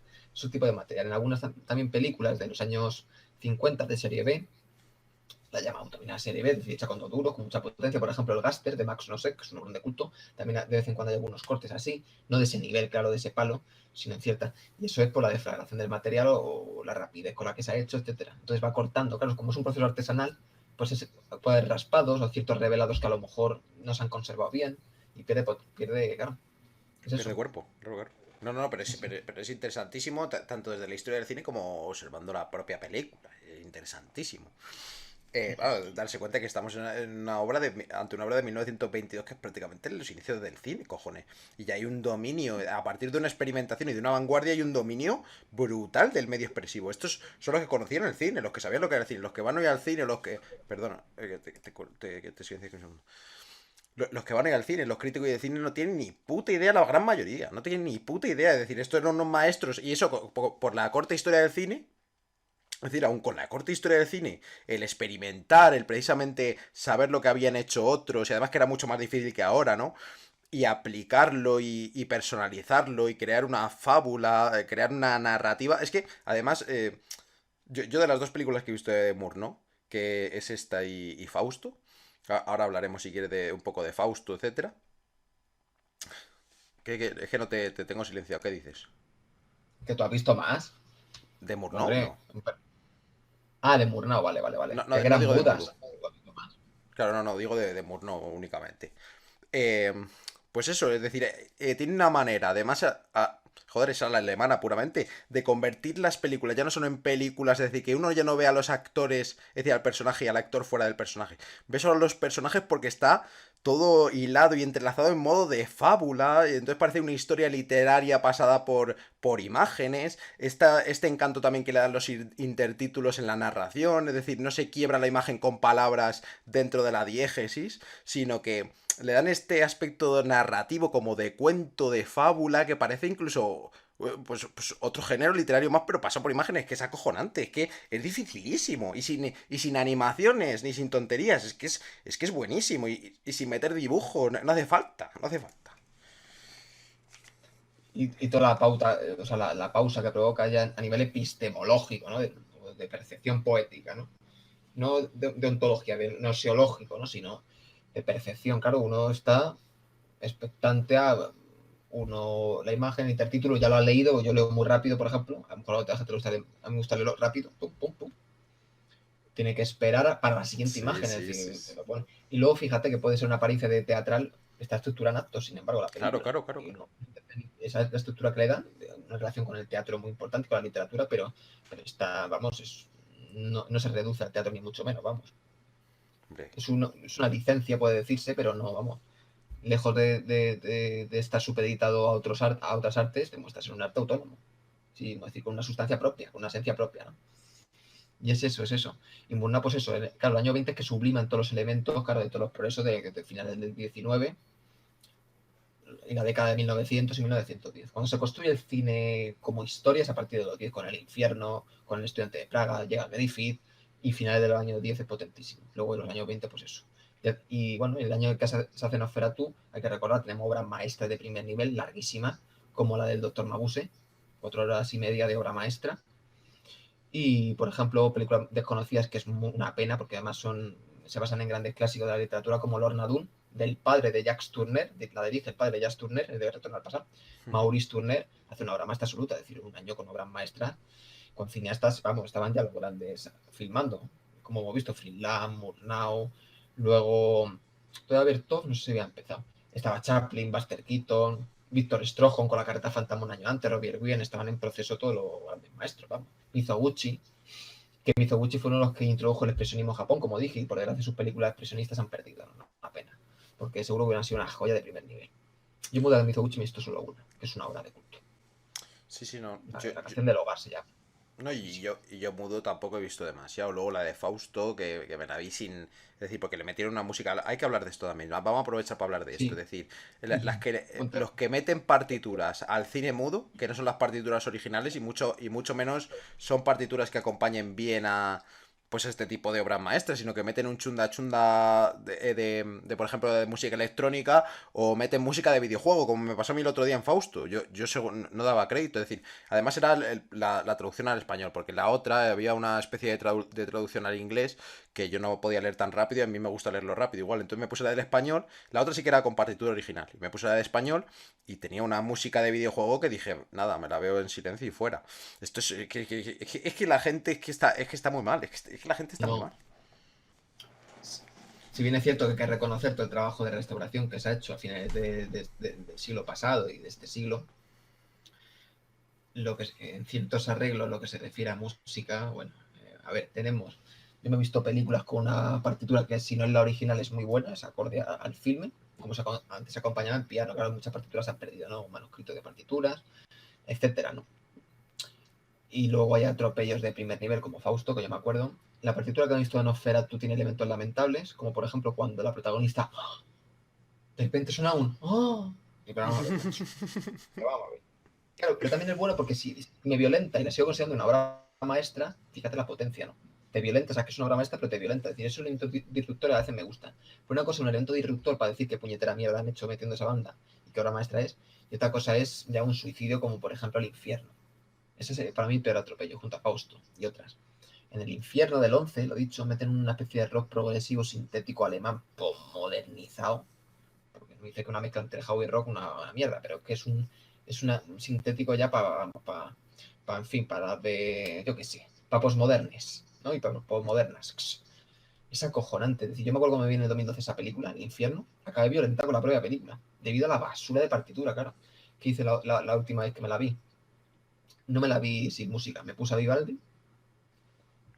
No fue Mahler, que me lo Así. contabas el otro día. Mahler fue Hitchcock. Ah, Maul fue un movimiento solo de una sinfonía suya, creo que es la segunda. Primer movimiento, creo que es. Y me lo repetí 5 veces. Claro, 5 por 20 y pico minutos da 1 hora y pico, justo lo de Hitchcock, entonces cuadraba, ¿no? Y aquí me puse Vivaldi. Pero también es bueno ponerse esta música porque, claro, tampoco se acopla al filme. Claro, Vivaldi hizo una obra maestra, una sinfonía, lo que es la música sinfónica, mal llamada clásica, luego de clásico un término porque música sinfónica, barroca. Y ahora que también hay que ver los límites.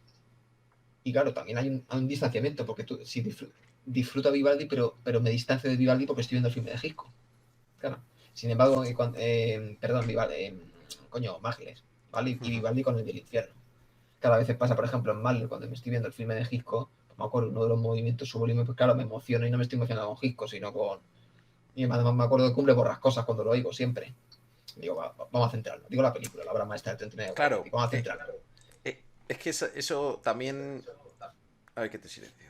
Esto al final es delicado también, porque cuando un cineasta mudo acompaña Acompaña pues lo que es la película con música estadística que ha elegido él, pues se presupone que es por una razón, por un sentido o el otro, y al ponerte a Mahler, pues es posible, a Vivaldi, lo que sea, es posible que no acompañe tal cual, entonces hay momentos de a lo mejor de clímax con Vivaldi que no están en la película, etcétera. Entonces eso puede ser un gran, pues eso, un gran impedimento, ¿no?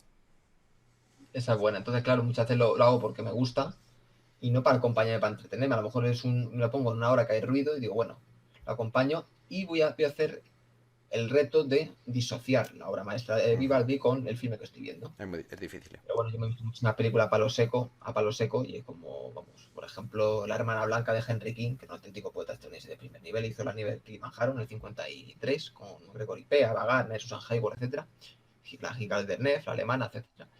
Y bueno, o sea, claro, es que estar en una emoción sublime, viendo una película a palo seco, sin música, sin ningún tipo, claro, y viendo todas las escalas a las que se mueve la película, la metáfora de la cruz y todo, bueno, es una experiencia única, pero claro, hay que hacerse a la película, no puedes estar, que venga, la película que me, ¿no? que me emita la imagen, no tengo que involucrarme con lo que estoy Claro, viendo, claro, claro, no claro, tengo, justo. tengo que involucrarme. Si quiero ¿no? entretenerme o que a ver si me esto, pues a otras cosas. Muchas veces uno que voy a jugar a las cartas, coño, o el solitario, ¿no? O voy a mirar un mapa para extraerme, pero no para involucrarme, sino para extraerme mirando los paisajes, pues ya está. Pero es eso, y yo he hecho los experimentos con Vivaldi y Mahler, No, claro, sí, para sí, decir, sí, sí, sí. la partitura de Mahler y saber distanciarme. Y digo, coño, me estoy emocionando, pero es Mahler, no, no. Pero sé que estoy viendo una secuencia que no es correcta, pero no es sublime, y lo de Mahler sí, no. Es un experimento curioso de De hecho, visualización, y habría que hacerlo de hecho son cosas para ver toda curiosas la de, esencia. son cosas curiosas del cine mudo y que hay que descubrir el cine mudo, sobre todo, bueno, el trabajo de divulgación que hacemos muchas veces, ¿no? Para que toda esta la gente que. Luego hay mucha gente que nos sigue que sí que ha visto grandes obras maestras, porque nos comenté muchos días eso, etcétera, pero son todas estas cosas que tiene el mudo, ¿no? Las de las partituras extradigéticas, de tal. Como ahora vamos a pasar a hablar de otra cosa que también me llama mucho la atención de este film y de Fausto, tal, del mudo en general, pues que hay que ver, hay que rescatar y son experimentos necesarios para alguien que ama el cine, ¿no? Y para. Pues eso, es otra manera de ver el cine, pero completamente diferente, pero radicalmente. Y el tema al que quería pasar yo también es un poco a lo que es un actor en el mudo, macho. Porque fíjate la expresividad de los actores en el mudo, fíjate, ellos no se pueden ayudar de palabras o de un diálogo que enarbole más o menos la personalidad de lo que es su personaje, sino que lo hacen, es decir, es la actividad teatral pura, más pura de sin palabrita, es decir, al menos cinematográficamente hablando, ¿eh? Luego no hablamos del teatro en concreto, aunque podría ser también, es decir, la actividad más esencial de un actor que es actuar sin texto, sin diálogo, simplemente con la expresión suya, con la expresión propia. Estos, además, bueno, es que también hay que contar con que Moore no es un genio del expresionismo y es un genio avivando las expresiones de los actores. Pero fíjate la expresividad propia, además de las caracterizaciones de las cejas del Nosferatu, lo otro, es acojonante, es acojonante. Pero fíjate qué expresividad manejan los actores y cómo cambia también. Quiero saber un poco, es decir, que hemos hablado también del crepúsculo de los dioses, de todos estos actores que se ven abocados al fracaso cuando entra el sonoro, etcétera. Y yo creo que es interesante hablar un poco de esto, hablar un poco de los actores del mudo, porque para mí tienen una cosa interesantísima, que es precisamente rescatar la esencia de la actuación sin palabras, de la mímica, pero luego, claro, la caída con el sonoro, todo, etcétera, pero para mí tiene una clase de gracia y una clase de expresividad que me fascina absolutamente. Y me parecen unas actuaciones soberbias, sin texto y muy complejas por eso mismo, pero también, no sé, es eso, hay que hablarlo, hay que hablarlo. Te dejo paso.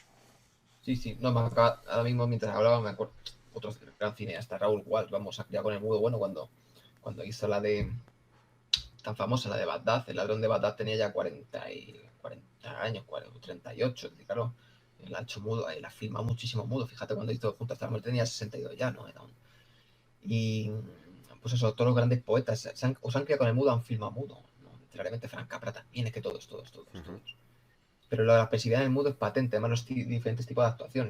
Tenemos al cara de palo, Buster Keaton, que siempre estaba impasible, frente a todas las putadas que le pasaban, frente a todos los tejemaneje, unos 7 ocasiones es brillante, cuando es perseguido por un conjunto de mujeres, porque bueno, quieren casarse todas con él, ¿no? Y fíjate con el argumento tan sencillo como se lía, ¿no? con las herencias y las apuestas. Un actor brillante, con el tipo de actuación de Charles Chaplin, que es otro grande, ¿no? Que le da revoluciona, ¿no? Dicho así de modo, revoluciona el cine a partir de los años 10, que es brillante. Luego tiene obras maestras deliciosas en los años 20, como El Chico del 21, La Quimera del Oro, que se ambienta en Alaska, del 25, brillante, ¿no? Y eso, es apabullante, macho. No, pero digo, es apabullante. Y luego tenemos el expresionismo alemán, que son las diferencias, bueno, diferencias, unos grandes choques con Estados Unidos. A saber, joder, es que, bueno, Santa Cielo, la Nada, nos reímos. expresividad sublime, la consciencia sublime del ritual en la propia puesta en escena. Es decir, la consciencia ante la profundidad inefable del relato, lo conozca o no el actor, pero que se vuelca de tal modo en su expresividad que queda, como decirlo, cristalizada. Hay otros actores que sabemos que no, el cara de palo de Buster Keaton, tan impasible, pero no hay una resonancia tan abstracta, tan sublime con el expresionismo alemán. Las cejas, Nosferatu, como tiene las cejas. O sea, cómo está caracterizada las cejas, el hieratismo de la cara en cierto momento, pero un hieratismo expresivo, es decir, la cantidad de registros en las que se mueven, pues, la espontaneidad. Claro, luego todos estos actores que pasan al sonoro, muchos, otros no, pues claro, que han sido herederos de todo esto. En oposición, o sea, en cambio, frente al modo de filmar mudo o en consonancia con el mudo. Yo que sé, por ejemplo, no hablamos de Paul Mooney, ¿te acuerdas que hablaste de Paul Mooney que te Sí, sorprendió? sí, Por sí, ejemplo, sí. todo que te puede sorprender, Charles Lawton. Charles Lawton era apabullante. De hecho, el método tiene, no me acuerdo, leí otro día un comentario buenísimo sobre el método que se mete con él. Él estudia método, porque él lo revoluciona, ¿no? Él también le imprime un carácter personal. Hitchcock estaba también hasta los nervios. Con todo lo del método hasta el nariz, y con Charles Lawton decía que no era serio, no se podía trabajar con él. Pero era un actor muy bueno, lo tenía que admitir, que era muy bueno. Una personalidad, un carisma. Bueno, pues eso, que me enrollo. La interpretación en el mudo es un tema del que ver, y la transición que hace con el sonoro, ¿no? Porque luego, como hemos hablado en otros directos, como Noche de Cine y Golferío 2, ¿no? Hablé del testamento de Dr. Mabuse, y una de las críticas de un crítico oficial de Film Affinity que está ahí, o sea, de los cofundadores o grandes camaradas, ¿no? Criticado decía que una obra maestra porque si una crítica a la megalomanía asesina de Hitler y todo, o sea, una crítica parabólica a primer nivel, y sin embargo reprochaba que había unos resabios del cine mudo, como si el cine mudo fuese un cáncer a extirpar en el cine sonoro, es decir, una tontería. Y que si la actriz principal tiene desgraciadamente unos resabios a cine mudo, y otra cosa es que quede histriónica o apalancada o mal para la poética de la película, pero no queda desde ningún punto de vista mal. Pero sí, es eso. Esta transición en muchísimos actores, en todo. La Garbo, ¿no? La Garbo fue de las actrices grandes actrices famosas, a diferencia de la Gloria Swanson, que superaron la barrera del sonoro. Por la voz, también y por la suerte, porque Gloria Swanson es una gran actriz, pero se ve que no casó, ¿no? La Norma Shearer también, grandes actrices, de gran belleza, de gran talento, pasaron, ¿no? Por su carisma, por su gran interpretación, etcétera. Vamos, no es el tema. No, sí, sí, sí. No, es interesantísimo y ya lo trataremos en otro directo. Tenemos que traer más de mudo de vez en cuando. No hemos hablado nunca, por ejemplo, algo que me sorprende es que no hemos hablado nunca de un perro andaluz. No hemos hablado, tío. Hoy lo pensaba y digo, es que es un escándalo. Hablamos de la edad de oro de Buñuel. Pero, Pero bueno, pero hombre, hubo conexiones, seguro, la película. seguro. Un Pero no. peliculón, ¿eh? Todo Y hoy me di, de nuevo. Muy fíjate ahí bueno. luego la particularidad también de los cineastas y de la gente que compone el film de actuar en el propio film. Eso también tiene su encanto. Bueno, no. Por ejemplo, me viene a la cabeza el Woody Allen, coño. Todo el día con el Woody Allen, macho. Pero que no. Por ejemplo, Buñuel apareciendo y Dalí apareciendo en su propio film, etcétera, aunque sea de forma somera, de forma tal. Pero eso todo tiene su encanto. El mudo, vamos, es que es esencial verlo. Luego también, ¿de qué más quería hablar? Si quieres pasamos a hablar un poco también de... A ver qué tengo aquí. Bueno, sí, de la relación. Pasamos a hablar ya de un poco del final, si quieres, de este terror, de lo que ya hemos dejado intuir, porque al final hemos hablado de este terror objetivado en la obra, no a partir de un personaje o de un elemento concreto, sino sino un terror general a partir de un fenómeno. Es que es acojonante, ¿no?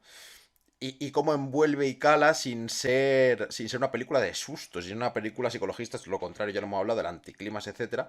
Y luego las relaciones pues con la enfermedad, en este caso yo no sé si dice la peste o la plaga, pero la peste, yo creo que refiere a la peste, porque yo me he visto una subtitulada al español de tal, pero bueno, hablan de la peste y como sacan esta analogía con las ratas, un poco también la mitología con la arena, los estos de arena, lo otro, entonces se puede hacer un poco la conexión, ¿no? Y luego ya hablaremos de. Yo, para mí, el punto final y el punto cumbre es la mezcla de la tragedia, el terror con el erotismo. Y un erotismo sucintísimo que se expresa al final. Que yo sí que lo veo muy sutil, pero por sutil potente. Necesariamente. Pero eso precisamente, es decir, lo que nos da miedo nunca es en sentido estricto Nosferatu. Lo que te da miedo, Nosferatu no asusta, Nosferatu no da miedo cuando anda. Es decir, no, cuando se aproxima uno no siente congoja, pero sin embargo todo el misterio que rodea a Nosferatu, digamos, toda la mitología, todos los textos, todo el miedo que le rodea a su alrededor, donde vive, ¿no?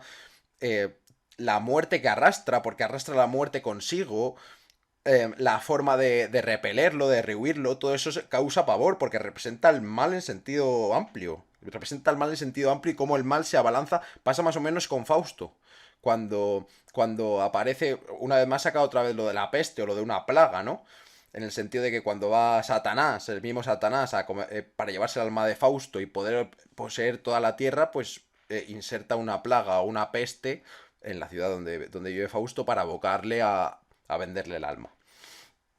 Entonces es muy interesante esto, la relación con la enfermedad y el mal, el hecho de que por la pura personificación del personaje no cause terror, sino que lo cause la atmósfera que lo rodea. Por ejemplo, un elemento importantísimo para que Nosferatu cause terror es precisamente el acólito. Una especie de acólito, ¿no? Que es un inmobiliario, fíjate, que no es. Además hay que hablar de que Nosferatu es un conde, el conde Orlok. Es un conde de los Cárpatos. No es cualquier persona, no es un campesino. No. Es un tío con poder. ¿Por qué? Hombre, aquí se puede presuponer ya relaciones entre lo diabólico, lo satánico, con el poder, con el dinero, con los tratos, etcétera, ¿no? Con la sed de sangre. Es que luego las relaciones políticas está todo conectado con todo, pero lo que iba a decir, que me lío. Un elemento importantísimo a la hora de causar este terror es este acólito, este inmobiliario que inicia de algún modo la historia y que es el único que sigue fervientemente a este porque le conoce y porque sabe lo que hace. Es una especie de emisario, ¿no? Entonces ahora vamos a hablar un poco de esto. La dialéctica entre, bueno, la asociación, la complicidad entre. Es que, claro, por hacer resonancia las hay, pero como tiene tanta potencia para hacerlas, se puede hacer, no como otros que justifican a Dopa y como Rufino Salguero, que no se entera, ¿no? En base a algo que no existe. Porque en una película nula. ¿Acaso se puede considerar película? En tanto, como mucho que hay corte, ¿no? Pero eso es lo que. Entonces, a lo que iba. El regresus, la alianza. Por la época en la que se ambienta, que es clave, años 30, ¿no? El siglo XIX, básicamente. La asociación muy antes de la revolución, vamos, de 1848, ¿no? Como la relación cómplice entre el aristócrata decadente o degenerado de Nosferatu, la encarnación de la propia muerte, la propia decadencia, ¿no? Que ejerce su acción en plena hora del lobo, cuando la vida humana se apaga, la gran parte de la vida, salvo los animales despreciables de la noche, como decía Bram Stoker en su novela, metía los búhos, decía los búhos, las ratas y los murciélagos. No, parar un búho, el rigor de un búho, sin embargo los mete, macho, mete lo mismo a la rata, al murciélago, que también tiene enfermedades frente al búho, con el trámite de un animal noble, ¿no? Pero fíjate, los mete. La complicidad entre el aristócrata y el burgués, el noble y el burgués, el propietario de la inmobiliaria, con esos pelos, con ese ansia sádica, además, fíjate, es un sadismo muy turbio, ¿no? Que luego se convierte en su aliado comiéndose bichos. Pero no hace hincapié tampoco mucho en los bichos. No está como la del 31 con Spider, ¿no? Esa expresividad, pero a veces que para quedar enlatada. Aquí lo depura totalmente. Lo ves, otro problema de la del 31. Tiene momentos que dices, sí, potente, pero cuidado. Tiene más erotismo. La del 31 tiene un erotismo muy patente, muy fuerte. Y ya la del 66 de Bram Stoker, la de Terence Fisher, la secuela de Drácula del 58, que la del 58 es una secuela en color violenta, es una obra violenta y muy potente, un gran obra. Pero bueno, lo que iba, esa asociación implícita entre ellos, pero no, claro, Murnau no hace hincapié en esa relación porque va más allá del relato, pero lo deja, no lo sugiere, lo deja ahí patente. Claro, se mueven en escala, pero eso está incluido en la política de la película, la asociación entre el conde degenerado y el burgués. Fíjate la asociación que hay, además, ellos no se conocen nunca. No hay una conexión física entre el conde Orlok y el burgués, en ningún momento. Todo a través de cartas, que por cierto, las cartas, si uno la ve la película, no tienen ninguna lengua. Son ininteligibles, son símbolos extraños. Fíjate la abstracción de Murnau, hasta en eso cuidaba los detalles.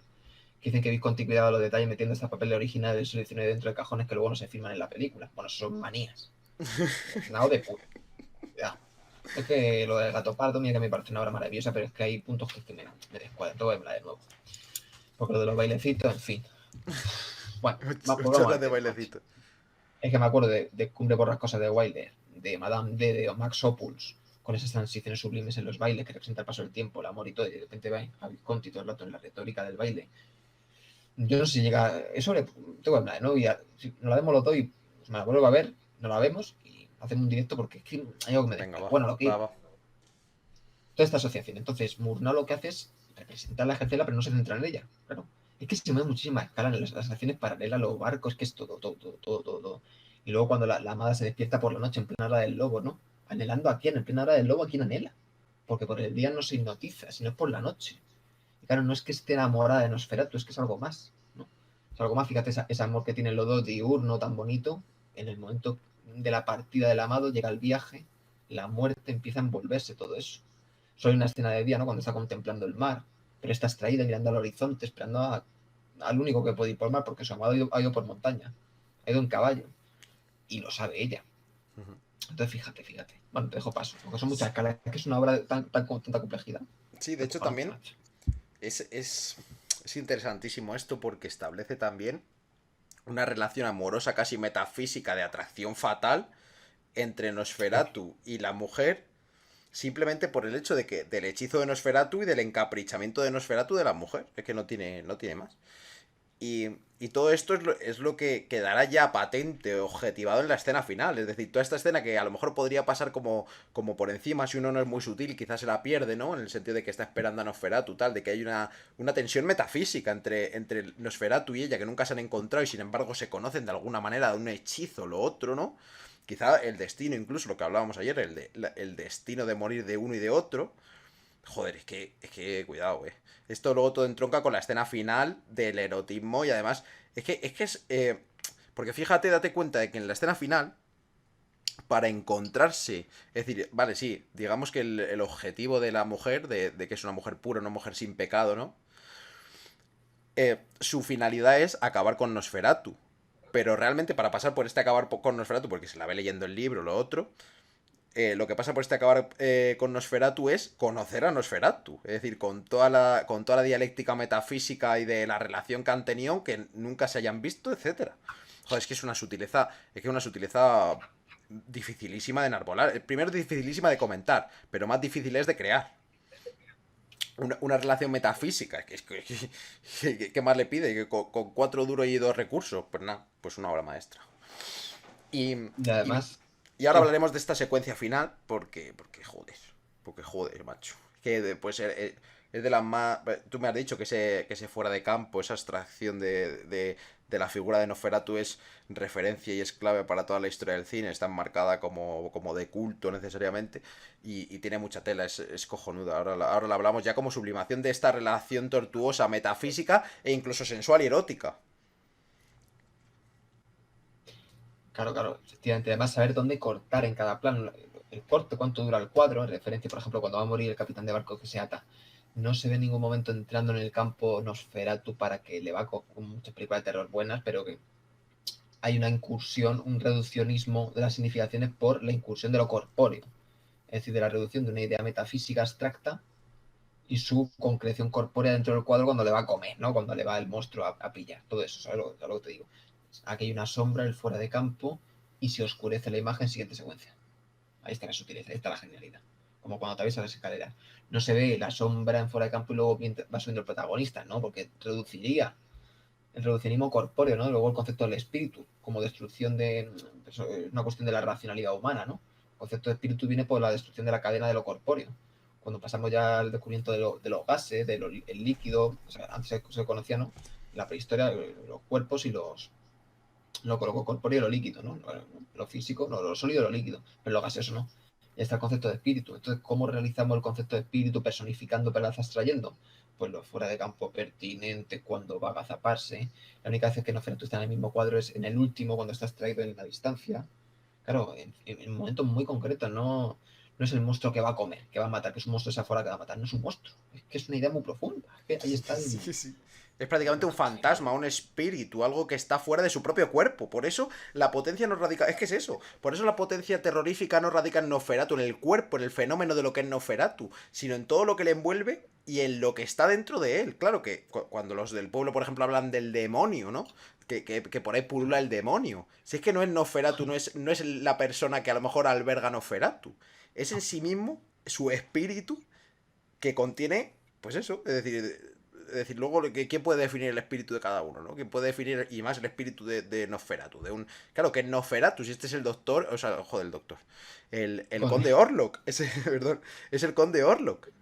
Claro, pero nunca se refiere a que Nosferatu sea este tipo. Nunca. En toda la narración no se dice que este tipo sea Nosferatu. Se habla del no conde se, Orlok. no se presenta como. Esto le pasa al cine estadounidense en sus años dulces, en sus mejores años. Este reduccionismo institucional.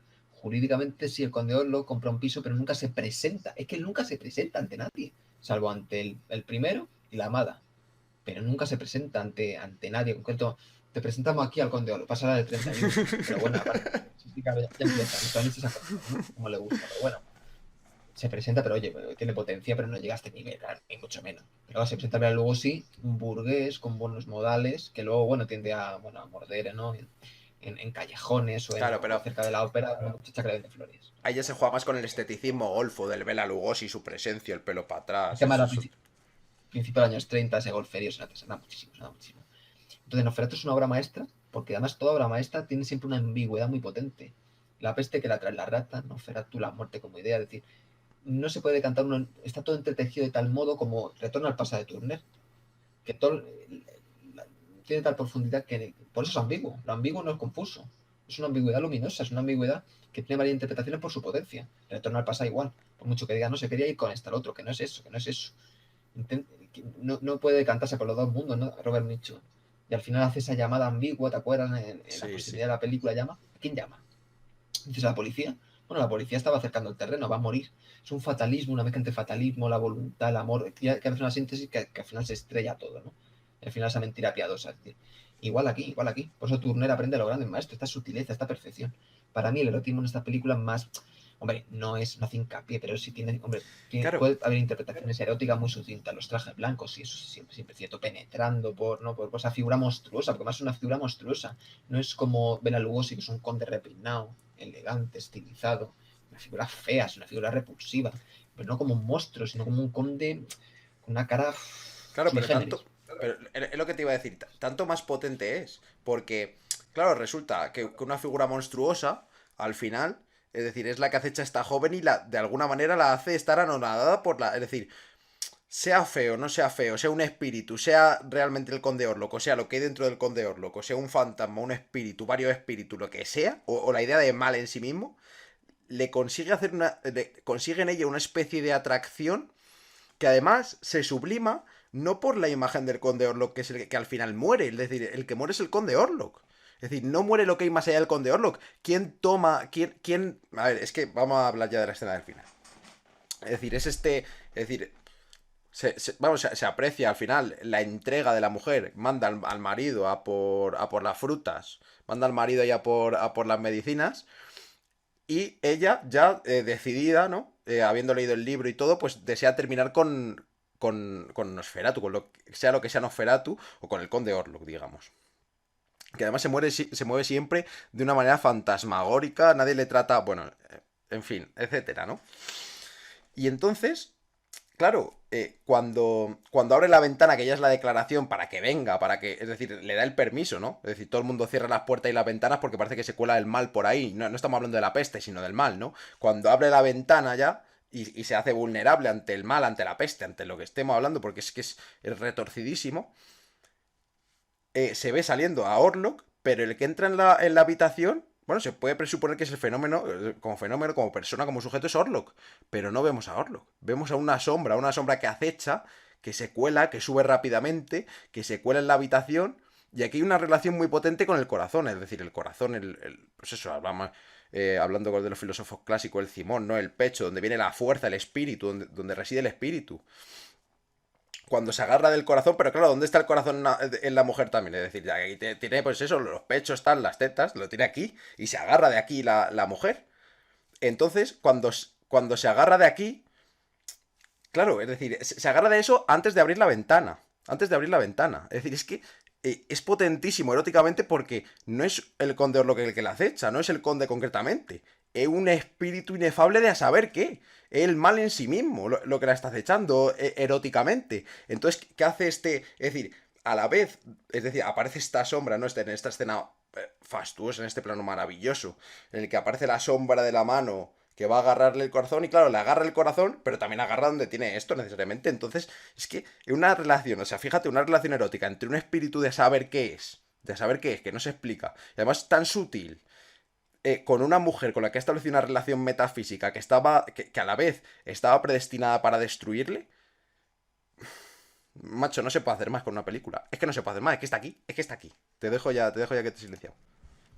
Sí, sí, verdad que en representación y ejercicio poético, ¿no? Representación y ejercicio no es un erotismo explícito que haga mucho Claro. hincapié, pero es lo suficientemente pertinente como para, ¿no? Para advertirse, pero sutilmente. Claro, se puede escapar porque, hombre, tiene tanta complejidad la obra que se te puede escapar, punto, ¿no? Pero es eso, es eso. Es eso. ¿Y qué iba a decir? Porque, bueno, luego hay secuencias brillantes como, por ejemplo, el edificio está tapiado. O sea, el edificio que le venden, supuestamente está tapiado. Y ahí cuando él desaparece, hay esa extracción maestra de Murnau. Eso es una de las Sí, mejores sí, sí, adaptaciones que sí, hay. sí. Y penetra la puerta. No, la penetra, es acojonante. O sea, es acojonante, claro. ¿Quién está penetrando una entidad jurídica? Una persona jurídica no es fácil, ¿no? Que haga. De hecho, la de 31 tienen ese ansia, ¿no? Con los poderes hipnotizadores de Drácula, ¿no? Como engatusa. Aquí no tanto, aquí de un modo muy sutil y más abstracto. Eso es una obra maestra y la otra no. Y luego también puede hacerse relaciones incluso, y nos remite a Vértigo, con la necrofilia, pero no una necrofilia en sentido patológico, vulgar de que te ponen los muertos, sino que te ves atraída por la muerte, por el sentimiento de la muerte, también como sacrificio para con tu amado. Pero es que tu amado también representa esa cara de la muerte, o sea, ese mundo idílico que se ve corrompido por la propia condición humana y en el mundo en el que estamos, en la que tienes que mirar de cara a la muerte, te enloquece, pero a la vez te atrae y tienes que sacrificarte ante ella. Es decir, hay una fascinación estética, poética, erótica, está tan interconectado que luego cierra muy bien todo el relato, porque no hay cosas abstractas que van y vienen, se va cerrando, se van volviendo, macho. O sea, ahí está la genialidad. Por eso me digo, me acordaba de Vértigo, ¿no? De Vértigo. Y No, luego Hitchcock la lía, yo creo que lo hizo de un modo muy sucinto en la entrevista, un poco para entender de que quería acostarse con una muerta, que son necrofilia. Que parece que Hitchcock quiere vulgarizar poéticas abstractas que él mismo construye, como en Vértigo. No quiere acostarse con una muerta. Es la pasión suicida, imposible, metafísica de una imagen de alguien que no existe ya, ¿no? O sea, es. pero que sí que existe. Y, Joder, joder. pero sí que existe y quiere transformarla, ¿no? A su imagen y semejanza. Y luego nos recuerda a Viridiana, a Peppermint Frappé. ¿Tú acuerdas Peppermint Frappé? Qué Tiene otras peliculón. significaciones. Qué peliculón de Claro, ese hombre. es el mito de la modernidad que se ve corrompido, los dos mundos es muy buena, muy buena, muy buena. Bueno, pues eso. De hecho, Peppermint Frappé, yo. A ver. De hecho, yo Peppermint Frappé, cuando me la vi, macho, me recordó mucho a la historia tortuosa de Vértigo. Es decir, probablemente sea, pues eso, pues una especie de calco, ¿no? Sin ser un remake, ¿no? Pero joder, una obra potentísima de española, de Carlos Saura. No me acuerdo ni de qué año. Si te acuerdas tú. 67. Ujú. Sí, sí, del 67. Sí, sí, bueno, pues eso es lo que te digo, macho. Y luego, además, con esto termina de sublimar, es decir, ya no podemos hablar de esta película. Hemos puesto cine de terror porque, bueno, para ir luego ampliándonos, tomando como espectro, para hacer más cine de lo que se considera terror. Pero una vez más nos encontramos ante cómo un maestro va a hacer solo una película de terror. Es imposible, es decir, de hecho, un tonto probablemente tampoco pueda. Es decir, por mucho que lo intente. Porque, claro, es decir, ¿qué es necesario para enarbolar terror? Para enarbolar el terror hacen falta muchas cosas. Y aquí te las toma todas. Es decir, del vitalismo, digamos, del optimismo, del idealismo de la primera parte, en la que están casados, viven una vida feliz, el hombre consigue dinero para vivir mejor con su esposa, ¿no? De estos planos claros, de estos paisajes, de estas. Además, sale mucho la arquitectura, macho. Es decir, tiene mucha importancia la arquitectura, que es importantísimo. Luego también en Fausto, pero de otra manera. Pero bueno, que me voy. Luego se mezcla con este terror incipiente, ¿no? Que va calando, pero de una manera espectral, porque no se sabe lo que acecha, pero acecha. Lo menos importante al final es el conde, sino lo que hay detrás de él, la historia que hay detrás de él. Luego este erotismo para acabar en una tragedia absoluta. Es una tragedia. Mueren los dos personajes, el bien y el mal mueren, no hay maniqueísmos. No hay maniqueísmos. Muere lo más puro y lo más corrupto. Y de hecho lo más corrupto no se sabe si muere realmente. Porque la chica está claro que está muerta. Pero claro, el tío está muerto, es decir, el tío desaparece, se desvanece. Pero claro, no muere directamente. Es decir, es un ente errante, un fantasma, un espíritu, algo que está por encima de la representación del propio conde. Entonces, claro, es una obra maestra del terror, sí, pero también lo es una obra maestra de la tragedia, es una obra maestra de, pues eso, del cine.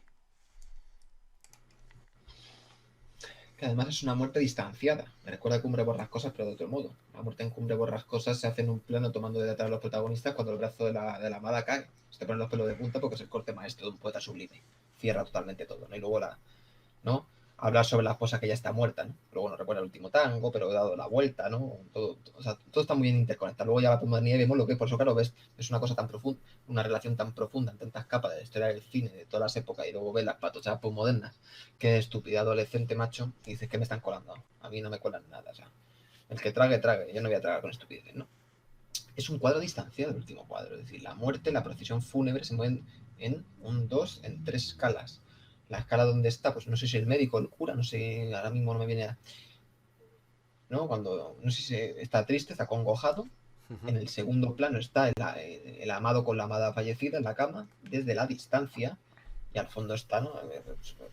Los edificios donde estaba Nosferatu, ¿no? Donde se alojaba. Fíjate, las escalas se mueven Y además desaparece distanciadas. justo delante, desaparece justo enfrente de los edificios donde estaba, joder. Justo cuando cae, cuando canta el gallo, además, no la metáfora del gallo, coño, del trabajo, el gallo, el amanecer y todo, ¿no? Cuando acaba la hora del lobo, ¿no? Realmente, cuando llega el amanecer, como la ejecución en Osbow, es que eran conscientes de todas estas metáforas, además, ligadas a la actividad humana, al trabajo, a la condición humana, no hace falta extraerse en quimeras, están ahí, ¿no? Pero claro, un poeta los utiliza en niveles sublimes. Es la muerte distanciada. Hoy día hubiesen hecho apología, como Cumbre por las cosas hoy día, hubieran hecho apología cuando se muere la protagonista, y la musiquita, ay, que te han muerto, ay, la música lacrimógena. ¿No? Aquí distancia extraído y se va cerrando el cuadro, macho, de maestro. Luego otro punto de arquitectura Nosferatu, donde se aloja, pero bueno, esto ya para ensayo, ¿no? Fíjate los edificios, no es un edificio, es decir, clasicista, depurado, recto, sí, son edificios en cara vista, no decir inclinados, pero tienen hastiales muy, muy puntiagudos, al modo expresionista, un modo muy violento, que no es necesariamente expresionista, pero son edificios muy descarnados, que nos recuerdan a montañas, a picos agrestres, ¿no? A agrestes como, yo que sé, el pico Cervino en los Alpes. Entonces, fíjate las relaciones, macho, entre la muerte puntiaguda, los colmillos, la arquitectura, todas estas metáforas, pero claro, son ya metáforas más rebuscadas, pero están ahí, coño, Sí, sí, sí, sí. están ahí, ¿no? Esa cara monstruosa, pero con ¿no? Pero con, ¿cómo decirlo? Con una linealidad, ¿no? Está todo muy bien envuelto, macho, en todo.